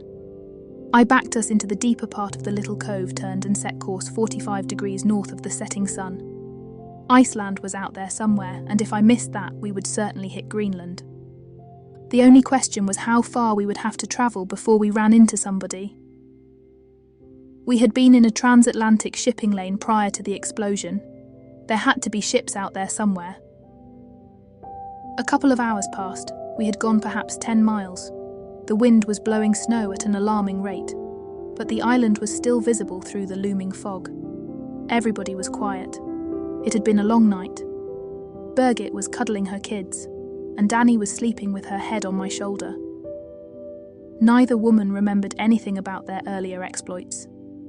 I guess that was a blessing. The two old guys were also both asleep. They had done their duty. Ivar and I had some thinking to do. It's easy to go with the flow when you're in the middle of a fight. It's only after the adrenaline wears off that you reflect on what it all meant, and we had plenty of new information to wrap our minds around. We had witnessed the supernatural. We knew that the legends were true. Of course, the women could never find out. It would be pointlessly cruel and self-indulgent on our part to tell them. I was certain that I was mentally tough enough to handle that secret. I hoped Eva was, but reason had to arm wrestle with ego. Specifically, I had to come to grips with the fact that Danny was no longer innocent. It blew my mind to watch the love of my life in the throes of ecstasy. But honestly, I knew that I couldn't judge her. It should have been 2,000 degrees Fahrenheit on the other side of that bridge. Instead, it was a perfect Scandinavian day. I mean, seriously, the dude could control the weather. If he could manufacture his own climate, then how hard would it be to turn a virginal church girl into a wanton slut? However, Loki was behind us now, and every aspect of Danny's bedrock values and moral integrity was still intact. It was evident in everything she did and said. Nobody is that good an actor. So, I was truly confident that it'd just been a nightmare aberration. The question left to answer, though, was whether Danny still had the extraordinary sexual abilities that she'd exhibited in the mead hall. I decided that would be an enjoyable subject to research. A weird thing happened as I was thinking about that. It was semi-blizzarding outside. Then it was as if we drove through a curtain. Suddenly, the waves and wind stopped, and it was a bright, sunny day. I looked out the rear porthole and there was a thick bank of pea-soup fog behind us. The island was nowhere to be seen. I was still trying to figure out what had happened when an airplane rocketed past at wavetop level. It was a small, all-white, twin-engine airliner with a blue stripe and the Icelandic flag on the tail. It banked left and made another pass. I had the radio sitting next to me. It squawked into life and a tinny voice said, "This is India Charlie Golf Tango Foxtrot SIF. Identify yourself." The ICG-TF frigate Thor picked us up. We were only 30 miles off the south coast of Iceland. Nobody knew how we'd gotten there. We just appeared out of the blue on SIF's radar. I had my suspicions. Our island had a mysterious cave called Hell, at least 2 Norse gods, the bridge to Asgard and Valhalla. That isn't ordinary terrain, so it was probably not a feature on Google Earth. Still, I had bigger worries than speculating about whether we had visited another dimension. The absence of the priest would have to be explained. We would have raised a bit of suspicion if we had told the authorities that Danny's dad had been killed by the Norse god Loki. So instead, we agreed to tell them that he had gone down with the sinking ship. It was the easiest and most plausible explanation. The Thor took us to the Icelandic Coast Guard headquarters. It was a nice building, right next to the Reykjavik airport. They split us up to interview. I knew that was an interrogation tactic. I got an older Icelandic guy. He didn't look like he was a member of the Coast Guard. He was with a blonde woman. She was just as official looking, and the personification of icy beauty. They both spoke English better than I did, which I knew from experience was true of everybody in Iceland, including most of the kindergartners. The dude started out by asking me a routine question. He said, "What is your name?" Damn. Let's get right to it. I said, shamefaced, "Well, that's the problem. I don't know my name." He got the bored look that every veteran interrogator gets when he has a wise guy in front of him. He said, "And why won't you tell us your name? What do you have to hide?" I thought, here we go again. I put on my most sincere face and said, "I just woke up on that ship. I have no idea how I got there, who I am, or anything about my past." Both of them looked at their watches. It was like they were trying to decide how long it would take to beat the truth out of me. I said pleadingly, "Look, I'll do anything to find out who I am, but right now, I am a man without a past. I don't care if I turn out to be an axe murderer. I just want to get on with my life." I added miserably, "I had the same conversation with Captain Sorensen after I was found unconscious on his ship. He believed me." I said, "He put me to work as a steward to pay my passage. He was a decent guy." Then it struck me, "Do you know what happened to the ship?" They both shook their heads. "No." The woman said, We heard a distress message, but the ship's transponder is not broadcasting. I said, trying to be helpful. We heard a big explosion just after I launched the lifeboat. The older guy pounced on that. He said, "Why were you entrusted to run a lifeboat when you were such a mysterious individual?" It was as if I'd proved that I was lying by being put in charge of a lifeboat. I said matter of fact. They were very short-staffed, so they used me. They trusted me to carry out a simple task. Even a trained monkey can pull a lever. I added, exasperated, "Look, it's clear that you don't believe me, and I have no place to stay. Can't you at least get me to a hospital? Maybe the doctors can find out what's wrong with me and it will answer your questions." It looked like they'd already decided that was what they were going to do. They may have even believed me. Or maybe they wanted to move on to more important matters. The older guy said, "We'll do that, but we want a complete set of fingerprints." The woman produced a scanner. It was a little bigger and thicker than an iPad. They took my fingerprints, thumbprints and handprints. Then she said, "We are going to run this against every Interpol database and also your FBI. You're an American, right?"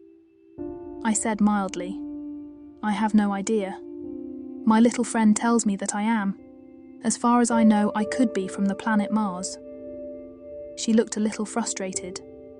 I realised that I'd just dodged a trap.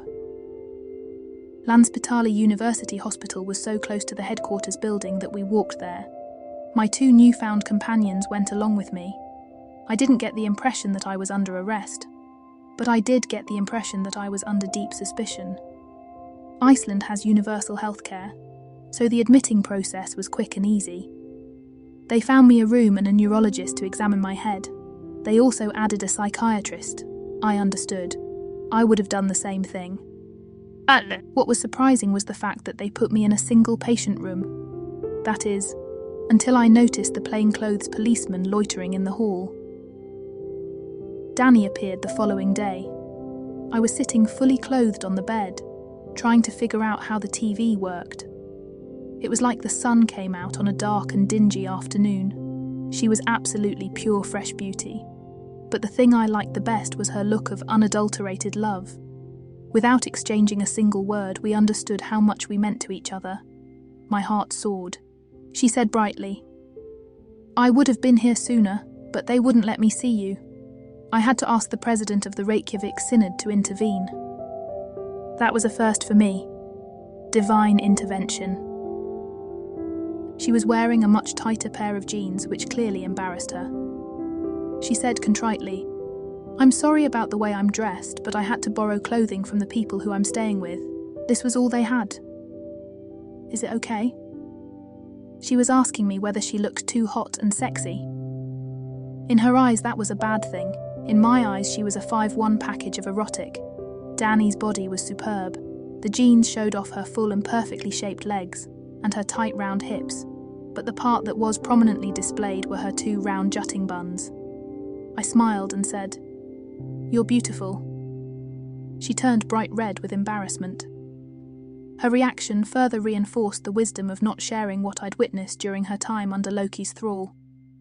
She walked over and sat down on the bed next to me. She took my hand. She looked concerned. She said, "Why are you in the hospital? Did you hurt yourself?" Okay. It was time for all in. I sighed and said, "I'm sorry, but I haven't been entirely truthful with you. It's a crazy story, and I didn't want you to think I'd lost my mind." She looked both shocked and worried.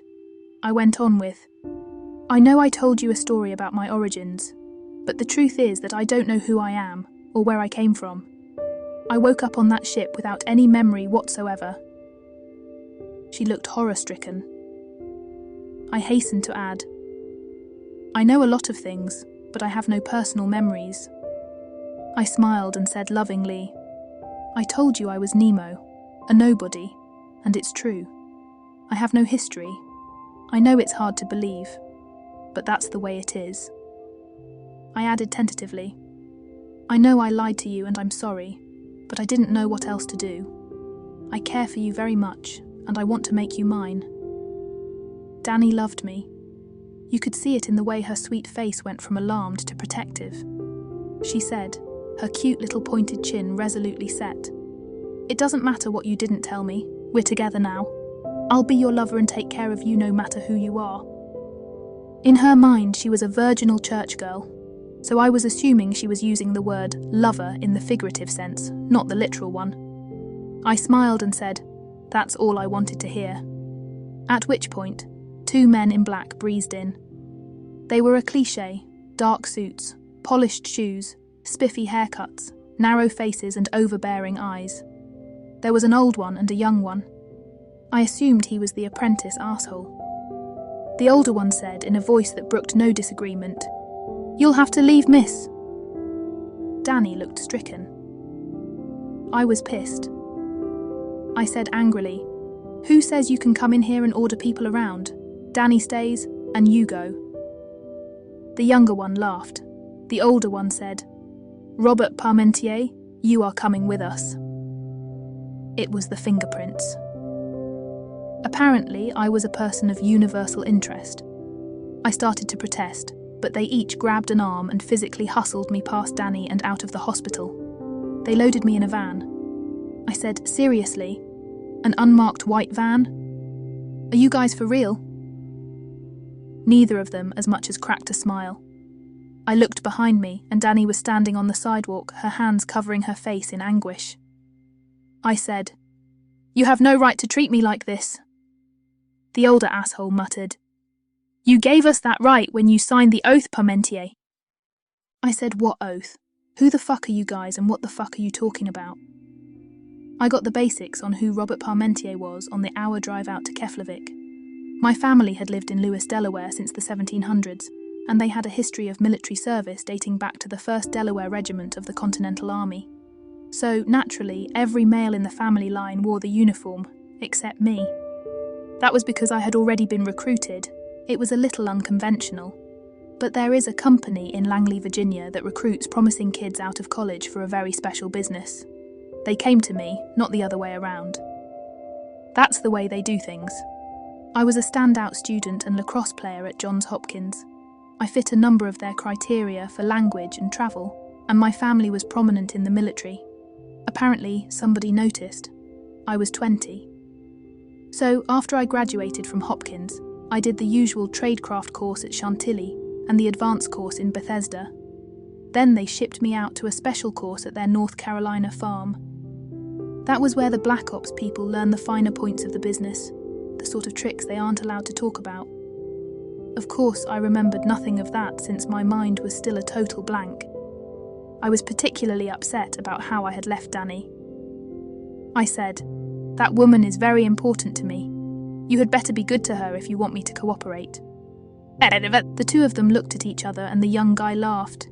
He said, "Did you clear that with your wife?" Holy shit. I'd never thought of that. My heart sank. Rather than stopping at the terminal, we drove right through the tarmac gates and were waved over to a small private jet.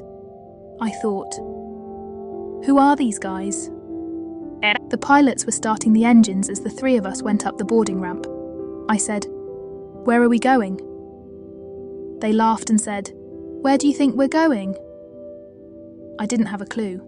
I got a better clue when we landed at London City Airport, 3 hours of total silence later. A car took us along the Thames and across the Vauxhall Bridge to a building that looked like a giant Lego block. Not a word was said the whole trip. I was hustled through security at the US Embassy and up to a conference room. There were 3 people in the room. 2 of them were senior-looking bureaucrats and the third was absolutely gorgeous, tall, model slim, long raven hair, perfect oval face and huge expressive brown eyes. She leapt to her feet and threw herself on me. I assumed this was the wife. She said, "My God, Robert, we all thought you were dead." Then she went off on a long soliloquy of weeping. I felt nothing. My mind's eye was picturing Danny standing on the sidewalk crying. My grief was inexpressible. The guy at the head of the table said imperiously, "Sit down, Robert, we need to talk." I took the nearest chair. My wife sat down next to me, still holding my hand. I looked at her. She was a rare olive-skinned beauty, like the night compared to Danny's day. Danny radiated happiness and sunshine. This woman was dark, mysterious. I could sense secrets. But right how she was looking at me with a predator's stare. It was an intimidatingly direct and sexual challenge. She was exceptionally well-groomed and dressed in couture clothing. I knew what couture was, even though I still didn't know how I knew that. She was also wearing a lot of expensive jewellery. There was evidently money involved. I didn't know whether it was hers or mine. All I could think of was the simple outfits that my little rectory cat wore. Then I realised that I didn't even know the woman's name. I turned to her and said, "I know that you're my wife, and this might be hurtful to you. So, I'm sorry for asking, but I don't know your name." She took that statement a lot better than I would have. She said without changing expression, "Vanessa." I gave her an embarrassed grin and said lightly, "Pleased to meet you, Vanessa." She gave me a forbidding smile in return. The guy at the head of the table interrupted. He said, "You two can renew old acquaintances after we hear what you have to say, Robert. According to the Icelandic authorities, you were picked up in a lifeboat off their coast. Is that correct?" I said, "Yes, sir." I wasn't sure of my situation, so I wasn't going to elaborate. He waited, like he thought I would have more to say. Then he proceeded with, "And you claim that you have no memory of your life prior to waking up on the vessel that lifeboat was launched from?" I said, "Yes, sir." I wanted to keep the ball in his court. He said, probing, "Then you probably can't tell us what George has done with the one-time pad SIMs, right?"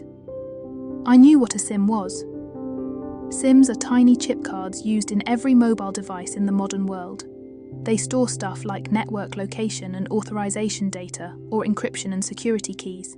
But I had no idea who George was or what he might have done with their SIMs.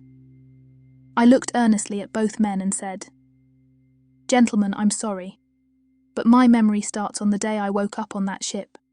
I don't know who George is, and I don't know why his SIMs are important."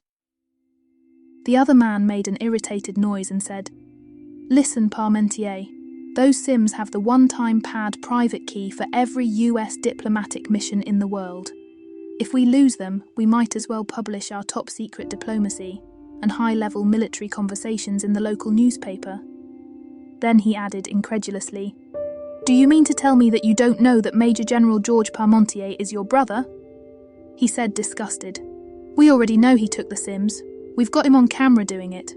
So you're not gaining anything by protecting him, but you are going to serve hard time if you don't give him up." That was when Vanessa chose to add her 2 cents. She said, "Just tell them where George is, baby. I know you two were together the night he vanished. I can't believe that you were involved in the theft. You aren't daring enough, but George must have shared his plans with you." Talk about throwing your husband under the bus. It was a touching display of spousal loyalty.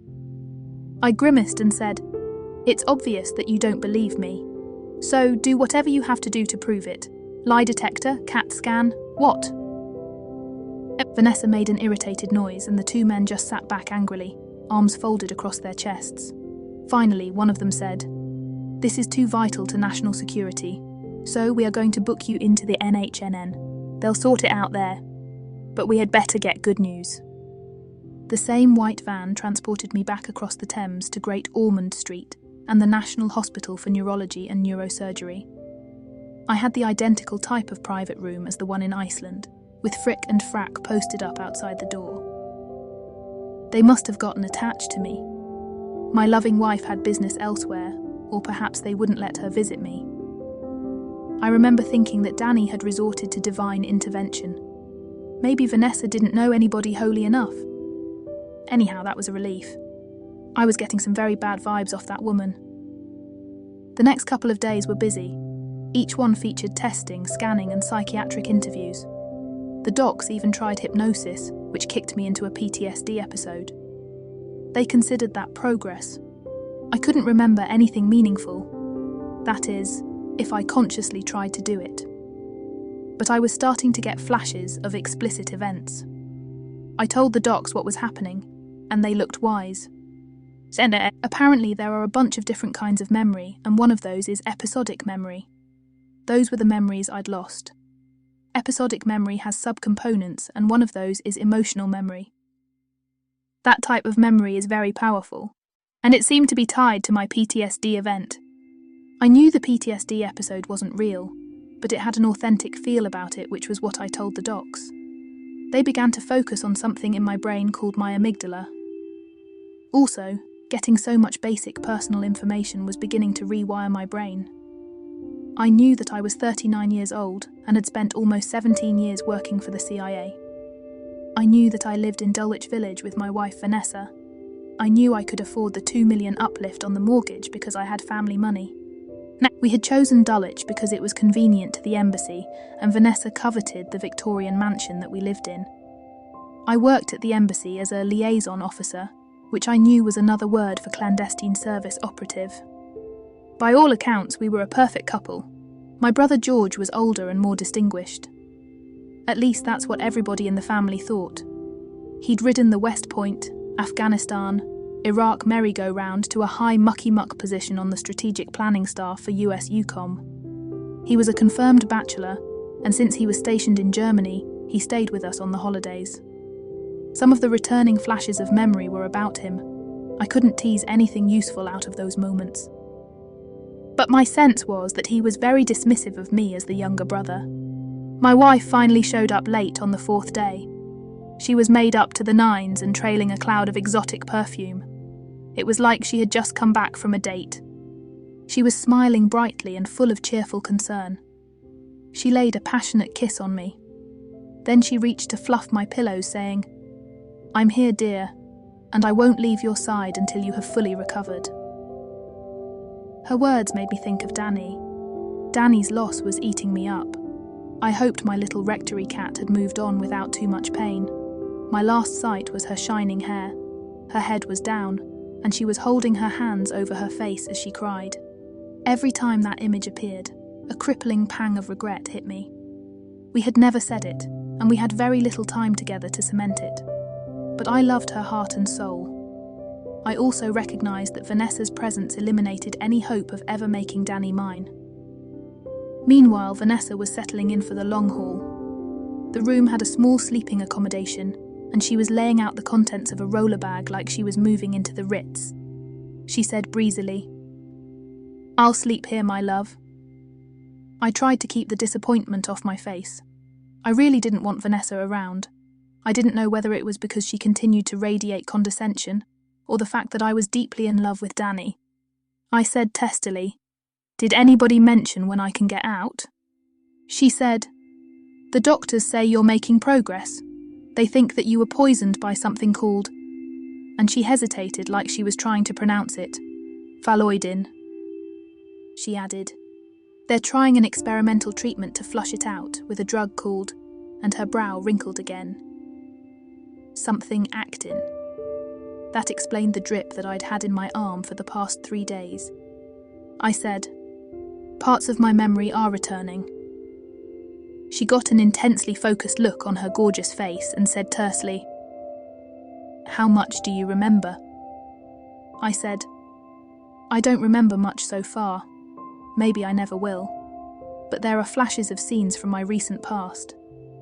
I added, "I haven't been able to hold on to the memories long enough to make much sense of them, but I am definitely starting to recall happenings prior to my waking up on that ship." She said idly, "Does any of that include the Sims?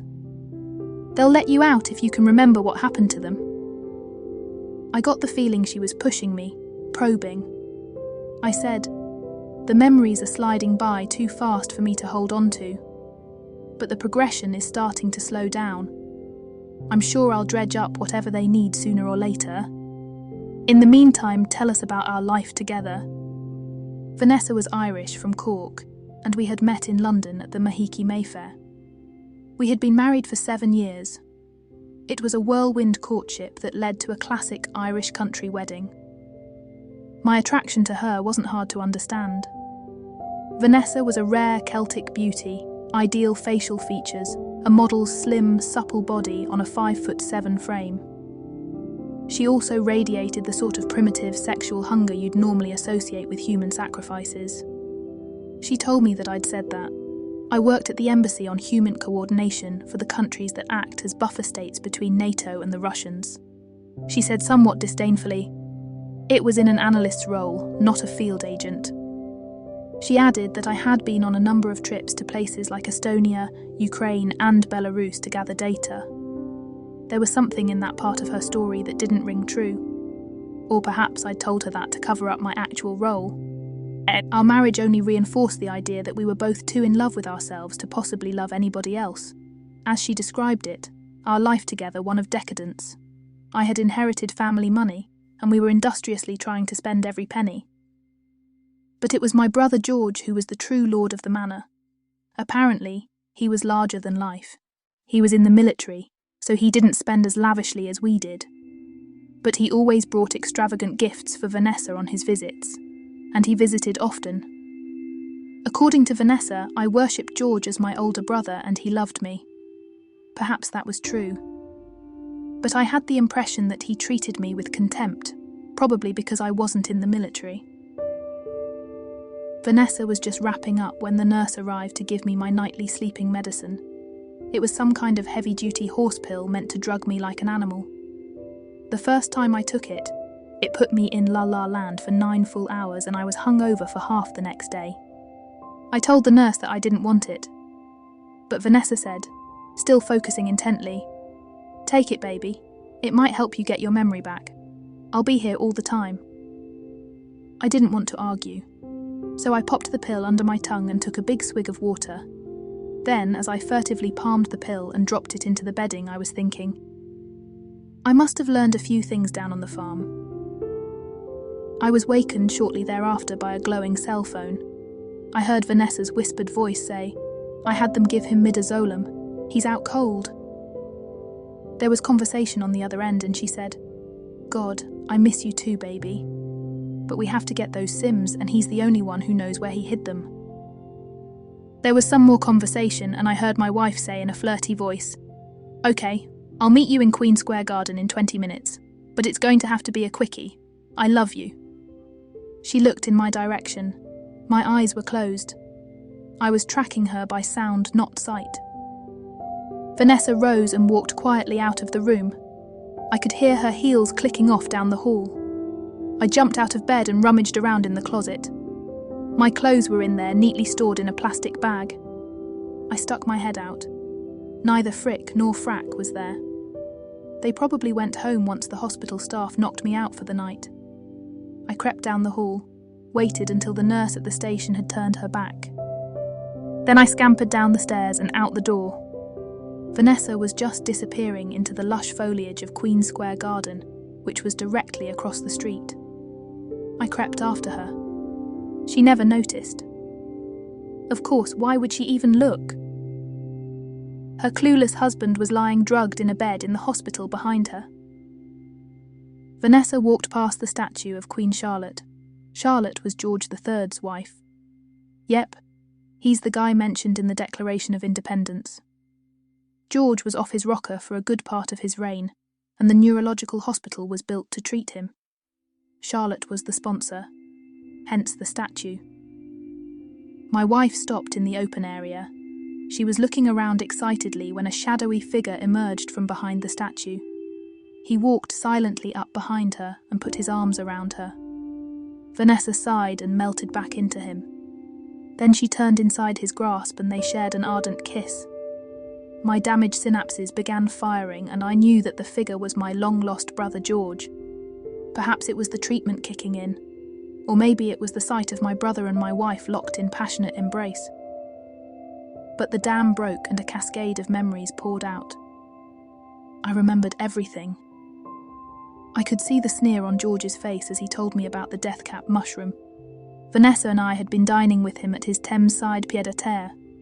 He was stationed in Stuttgart. Only my wife and I knew about the London residence. Vanessa was in a long, revealing black silk gown. Her dusky skin was like satin. George and I were in formal attire. We weren't going to the opera. We dressed that way because we were pretentious assholes. George said gleefully, Well, little brother, I've finally gotten my hands on something that is going to put me where I rightfully belong. He reached into the inner pocket of his tuxedo jacket and produced a black ballistic nylon holder. It was like a big fat notebook, which was folded over itself several times. Then he gleefully handed it to me. He loved to show off. Unfolding it, I discovered that it was full of dozens of neatly organised SIM cards, the kind that you put in cell phones and tablets. I said, "What's this, bro?" He laughed and said, "These are the keys for SIPRNet's one-time pad encryption." That was stunning. Anybody who had those SIMs could decode any message sent on the US's most secure military network. I looked at him aghast and said, "What are you doing with those?" He said condescendingly, "I borrowed them from DISA. It's amazing how easy it is for a two-star to walk into and out of a military facility." I said, horrified, "If they catch you with these, you're going to get life in Leavenworth." Vanessa laughed scornfully and said with pride in her voice, "George is going to be one of the richest men in Russia." The arrogant D-bag had always had delusions of grandeur. Apparently, being a rich and successful military man wasn't enough. He wanted to be an oligarch. The perfidious bitch added brightly, "It's already arranged, but first we need to do something about you." This was too much. I looked at her astounded. I said, "You knew about this?" She laughed contemptuously and said, "It was my idea, you fool. I'm going to Russia with him. We've been lovers since the day we met." That was 7 years ago at the wedding. Vanessa said, sneering, "George is just so much more of a man than you are." Then she added with a twinkle in her eye, "And I could never resist a guy in uniform." She looked at me with fond disdain and said, "You had your uses, but I deserve so much more. Now I'm going to have it all." What do you say when your wife announces a betrayal of that magnitude? I should have guessed that Vanessa was behind George's blatant act of treachery. He wasn't smart enough. I just sat there open-mouthed, unable to react. I finally stuttered. "Why are you telling me this now?" God, I sounded like such a hopeless weenie. George laughed scornfully and said, "Because we need you as a distraction, old boy." My two-timing wife tittered. Apparently she found my ruination funny. My temper was getting the best of me. I looked at the adulterous pair. George might be the military man, but he was soft, from far too much time behind a desk. I had been a field agent for 17 years, and I knew I could take him down. I said, teeth gritted, "I'll kill both of you before I let that happen." That was the point where a tidal wave of agony broke over me. I must have cried out because George looked across the table and said placidly, "That's a death cap mushroom, old boy. They've been using it to get rid of inconvenient people since Roman times." He added, "That's how the Emperor Claudius was removed from office." Then he laughed at his pedantic little joke. My brother really was a self-important asshole. He added, "It was extra garnish on your steak. We added it just for you. When they break in looking for me, all they're going to find is you. You can try to explain where your wife and I've gone." Then he got a gleeful look and said, "Oh wait, I forgot. You won't be able to remember your own name. That is, if you manage to live. It will slow them down for a while." My world narrowed to a pinprick and there was blackness. I awoke a short time later. I was lying on the kitchen floor in a big pool of vomit. The involuntary puking might have saved me. I got on my hands and knees and threw up some more. I was confused, but I knew that I had to get out of there. Wild fucking sounds were emanating from down the hall. I recognized the moans. The two of them must have decided to knock off a quick piece before they fled the country. London City Airport was just a few miles to the west, and I'd wager there was a private jet waiting. I levered myself to my feet, holding onto a chair. The black ballistic folder was right in front of me. I wasn't thinking clearly, but I still knew that it was the key to screwing over my brother. So, I grabbed it as I stumbled out the door. I knew the effects of the mushroom were going to get to me sooner than later, and I had no plan. but I saw a warehouse area with a lot of people directly across the street. The place was lit up like a circus, and they seemed to be loading a big merchant ship. I needed help fast, so I lurched across the street. Luckily, there was no traffic at that hour. Once I got inside the warehouse, I grabbed the first person I saw and said desperately, "Help me!" The guy saw a drunken toff in a vomit-stained tux. He said disgusted, "Get your hands off me, mate!" He gave me a big shove and I staggered some distance. I fell at the foot of the boarding ramp. Maybe there was somebody on board who'd be able to help me. All I could feel was intense pain. The poison was taking its malevolent toll. I stumbled up the gangplank, reeling so drunkenly that I almost went over the rail. I had just gotten into a passageway when the world started to spin. I lurched sideways, fell through a hatch and into a dark compartment. I was unable to walk, but a ventilator shaft was poking out of the deck right in front of where I'd fallen. I fumbled the folder out of my tux coat, pulled out all of the Sims and stuffed them down the ventilator shaft. I thought, "Good luck finding those, George." I chuckled at the thought of the dismay chez Parmentier when the two of them discovered that their ticket to Russia had disappeared. Then there was a roaring noise and nothing but blackness. I slipped back across the street and into the hospital. Vanessa and George were just beginning their pas de deux. She was using Queen Charlotte's statue as a prop. Did I feel anything seeing my wife getting rear-ended while bracing her hands against the bronze feet of King George's wife? I did indeed. I felt liberated and happy beyond belief. Now there was no barrier between me and Danny, except a quick divorce. Frack was standing outside my door now.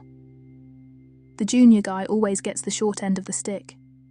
He did a double take when he saw me. Then he glanced inside the room. Frack wasn't the sharpest knife in the drawer. I said jovially, "If you want George, he's across the street, but you'd better act fast. I can't guarantee his staying power." Talk about coitus interruptus. Frack was fumbling for his walkie-talkie as I breezed past with a cheerful, "I'll be inside getting packed." I had a little lost rectory cat to find. My overwhelming desire for Danny defied logic. It sure wasn't the sex. Up to that point, the most carnal thing I had done with her was to carry her naked through a pitch-black cave. Okay, if you want to get technical, there was also that little show in the mead hall. Still, I couldn't think of a single instance when my feelings for my present wife were within light years of the way I felt about Danny. I don't know if I ever loved Vanessa. I might have loved being fucked by her. That was another matter entirely. But Danny was my eternal destiny. The blue lights of the London police were brightening my window as I exited the hospital room. I said in a newfound voice of authority, "I know where the Sims are and they're safe. Take me back to the embassy and I'll connect the dots for you." 2 weeks later, I was in Dulwich Village. I was sitting on our big brick terrace in the buttery English summer sun. Emotionally, I'd been to the penthouse. Now I was back in the outhouse. First, I briefed my bosses. The CIA accepted that the Sims were safe, 2 miles under the Atlantic. Of course, it took 3 polygraphs to convince them. Then I resigned. Life's too short to suffer assholes, and I had plenty of money now that my brother was out of the will.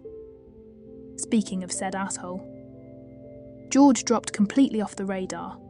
I was sure that the treacherous bastard was enjoying the CIA's hospitality at some cosy little rendition site, where his Black Ops jailers could share a few pertinent thoughts about the consequences of treason. Meanwhile, the whore, formerly known as my wife, had been desperately trying to get a hold of me.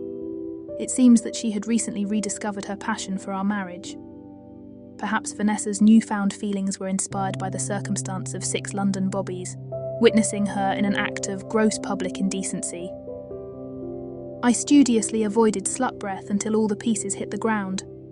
I knew that I couldn't avoid her forever, but it took a while to get all of the ducks in marching order. I appeared on Vanessa's porch one bright English morning. The slut had been squatting at our house in Dulwich. She cracked the door, gave me a triumphant smile and said, "I knew you'd finally come to your senses." That made it easy. I stepped aside and let Frick and Frack do their thing. I had explained Vanessa's complicity to my former employers. To say the least, they were not amused. Naturally, there would be a trial. Ours is a civilized society. However, it was a given that Vanessa would be enjoying the hospitality of the federal government until then. I didn't think the summer heat at their woman's supermax in Texas would do good things for her complexion or her attitude. Thus, the last time I saw my soon-to-be ex-wife, she was being unceremoniously stuffed into one of those ubiquitous white vans. My goodness, what a mouth on that girl. Now all that was left was to find Danny and propose. And the gods laughed.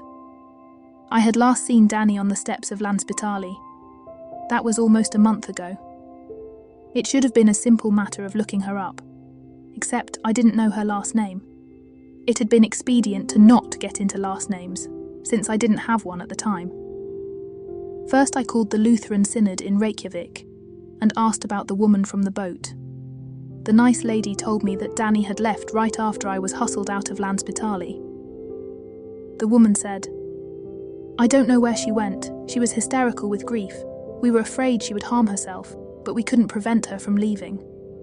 So I was sitting there in my empty manse, one that I absolutely loathed, with no idea where the love of my life had gotten off to.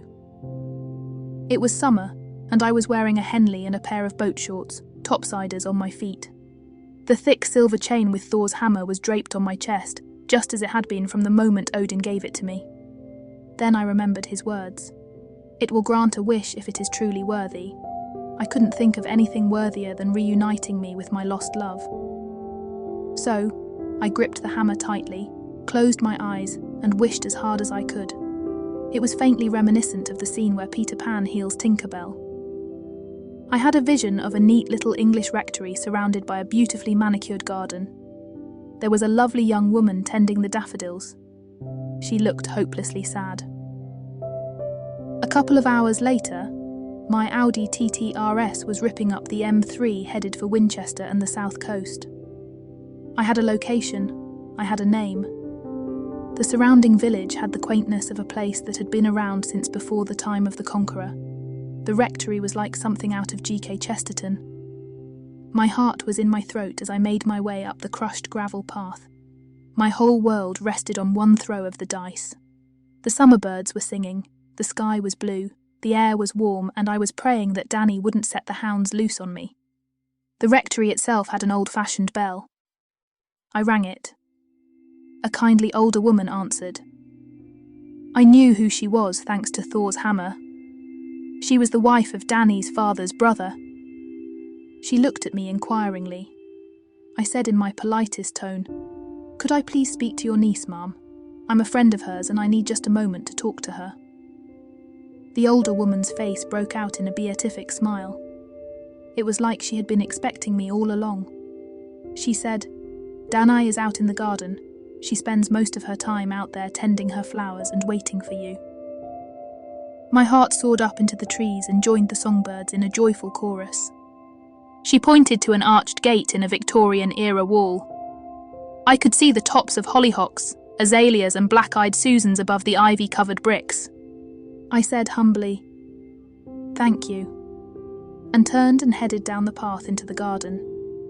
Danny's flower beds were a festival of English delights, neatly tended, with perfectly manicured leaves and a white crushed gravel path. There was a golden-headed vision sitting on the ground at the end of the path. She was wearing a light blue dress and a white apron. A wide-brimmed straw hat with a yellow ribbon was laid in the grass next to her. She had on green garden gloves and she was intently focused on trimming the lower leaves of a bed of hydrangeas. I walked a couple of steps up the path and said gently, "Hello, Danny." She raised her eyes, disbelieving. Her face went from miserable to hopeful to overjoyed in an instant. She jumped to her feet, spilling her garden tools as she did.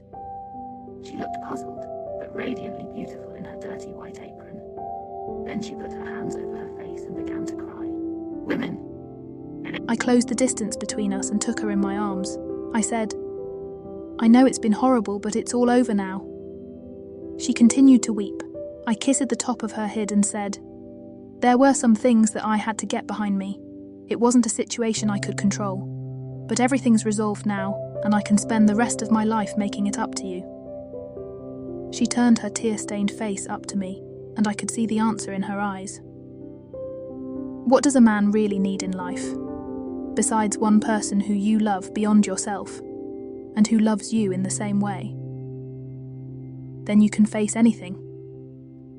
I'd fought the Midgard serpent for her. I'd even wrestled my own bureaucracy, which in many ways is far more powerful and treacherous. Death would be the only thing that would separate us now. Danny and I were married in her uncle's church. That event came exactly 2 days after the degree absolute. Her cousins and her aunt were the only witnesses. I watched my wife walk up the aisle, blushing furiously. She was a humbly self-conscious little woman. Her eyes never left mine. They were infinite pools of love and loyalty. The promise of a happy life shone from them. Danny was wearing a white linen dress and a pair of 4-inch white heels. It had a square-cut neckline and was fitted down to just above her knees. It wasn't a fancy wedding outfit. It was a simple, modest and sensible thing, just like the woman who wore it. The heels were meant to put her closer to my height.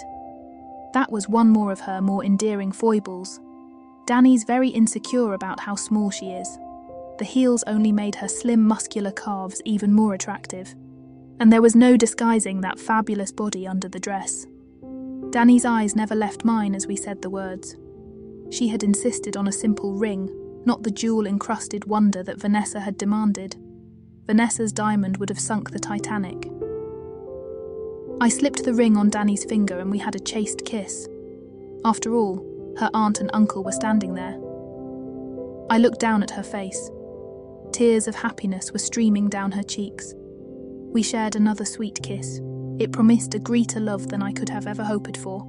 I'd gotten rid of the Dulwich mansion during the 6 months that we were waiting for the final decree. That benighted place was owned by a pretentious D-bag and his slut wife. All of that foolishness was behind me now. I was prepared to open the next chapter with a woman who truly loved me, and I was a much better man for it. I bought a beautiful thatched crofter's cottage on the cliffs near Lyme Regis. It was like something out of Thomas Hardy, 100 acres of scenic beauty, complete with sturdy, well-maintained outbuildings, a pen full of sheep and tenants to take care of everything. Then I dropped another couple of £100,000 on making the place into a fairy tale. I had sold Vanessa's ghastly mansion for double what I had originally paid for it. So, in essence, my first wife's taste for luxury was underwriting my little rectory cat's happy home. The cottage itself dated to Wordsworth's time, but the walls were thick whitewashed stone and the floors were hewn out of durable English oak. Everything inside was fully modernised: plumbing, electrical, heating and cooling. But we still opened the windows as often as we could, to feel the sea breeze and listen to the soothing sound of the endlessly breaking waves. Our first married night was a revelation. Danny wouldn't permit anything more than avid kissing and a little fondling until we had actually taken the vows. She said that she wanted to come to me as a virgin. It was a long 6 months of bright blue balls. But I never betrayed her secret. Danny isn't an ostentatious, frilly, nighty sort of girl. On her wedding night, she tiptoed shyly out of our little ensuite completely naked. The ambient light from the full moon illuminated every plane and nuance of her incredible body. She looked nervous but steadfast. It was like her love was a gift, and she was determined to give it to me. I had seen her body before, but there'd been a few minor distractions, like a room full of drunken Vikings and a highly possessive demigod. Now I was seeing my new wife in her bountiful glory. It was a vision beyond reckoning. Danny has a truly beautiful face, in a classic, round, high cheekboned, big-eyed, fresh country girl way. But her succulent mouth is her most erotic feature. Her lips are like little pillows stuffed with sensuality. Their lushness hints at the sexual animal crouching below the surface. She rushed giggling to the bed, running in that hippie female way. Her big firm breasts bounced in 100 different directions as she slid under the covers. I could feel the heat radiating from her body. She turned to face me with a big sigh of contentment, one huge boob draped over the other. Her luminous eyes were anxious. She said hesitantly, "Is this what you expected? What you want?" Thank God for female insecurities. I'm richer than the average guy with a more interesting background. But an incandescent beauty like Danny's is a rarity. She was much more than I deserved, and I knew it.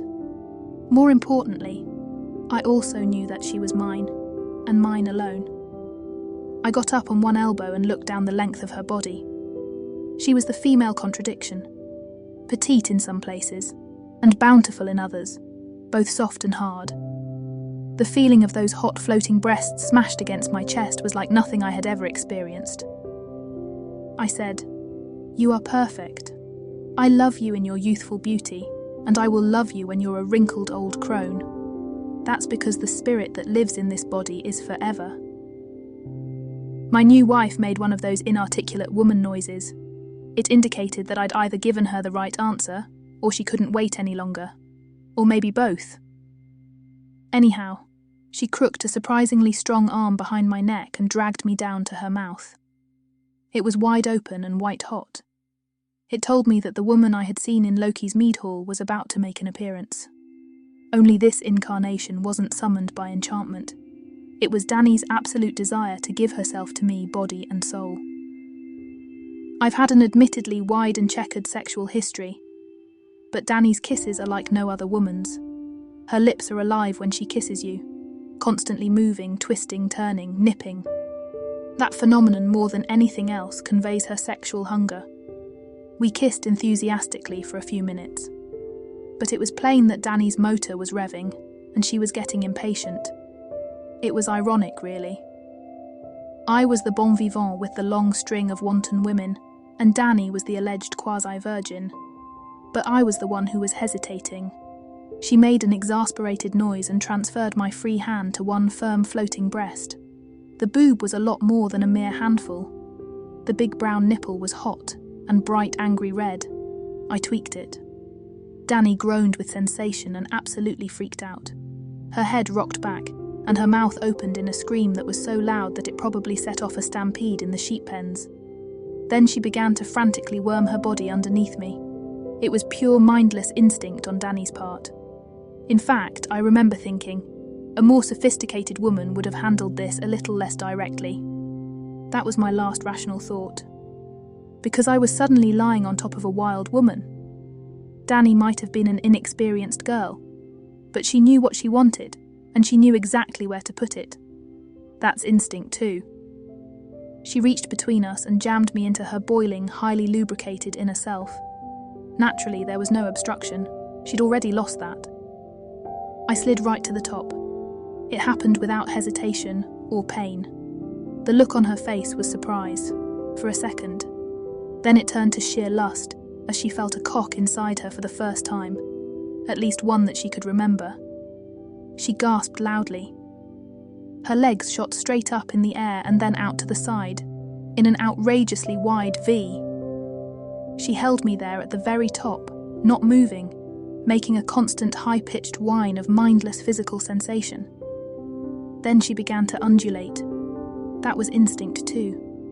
She wanted to feel the movement inside herself. I started out with long, slow strokes until she increased the pace, all the while emitting short shrieks of mounting arousal.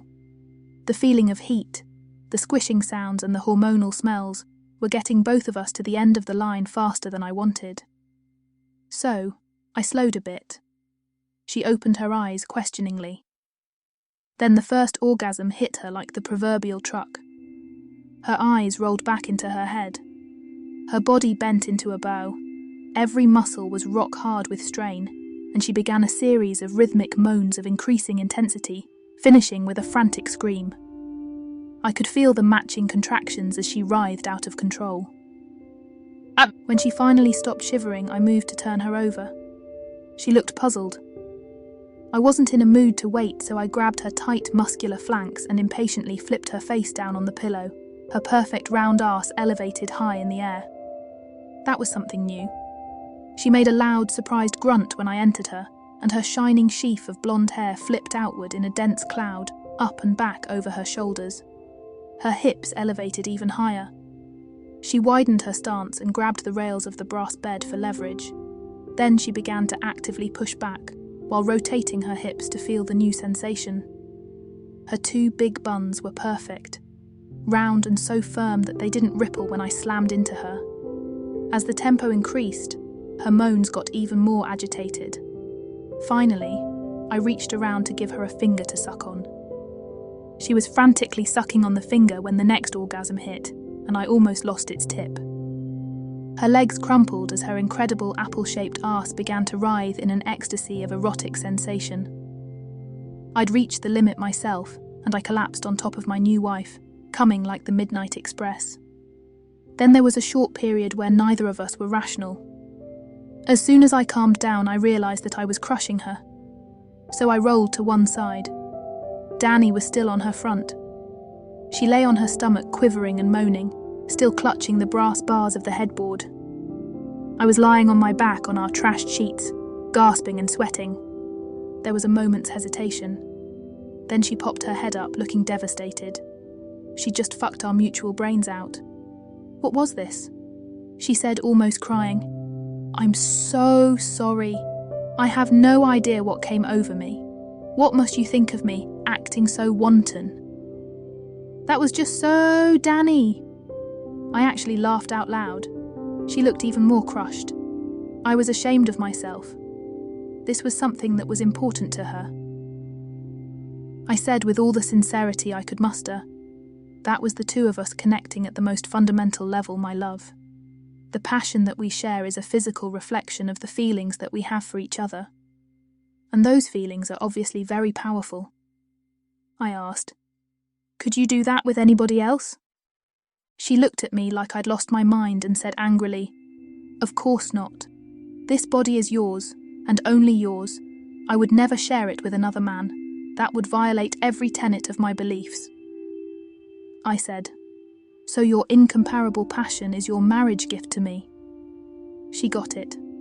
She looked at me tenderly and said, as many times as you want it, for the rest of our lives, till death do we part.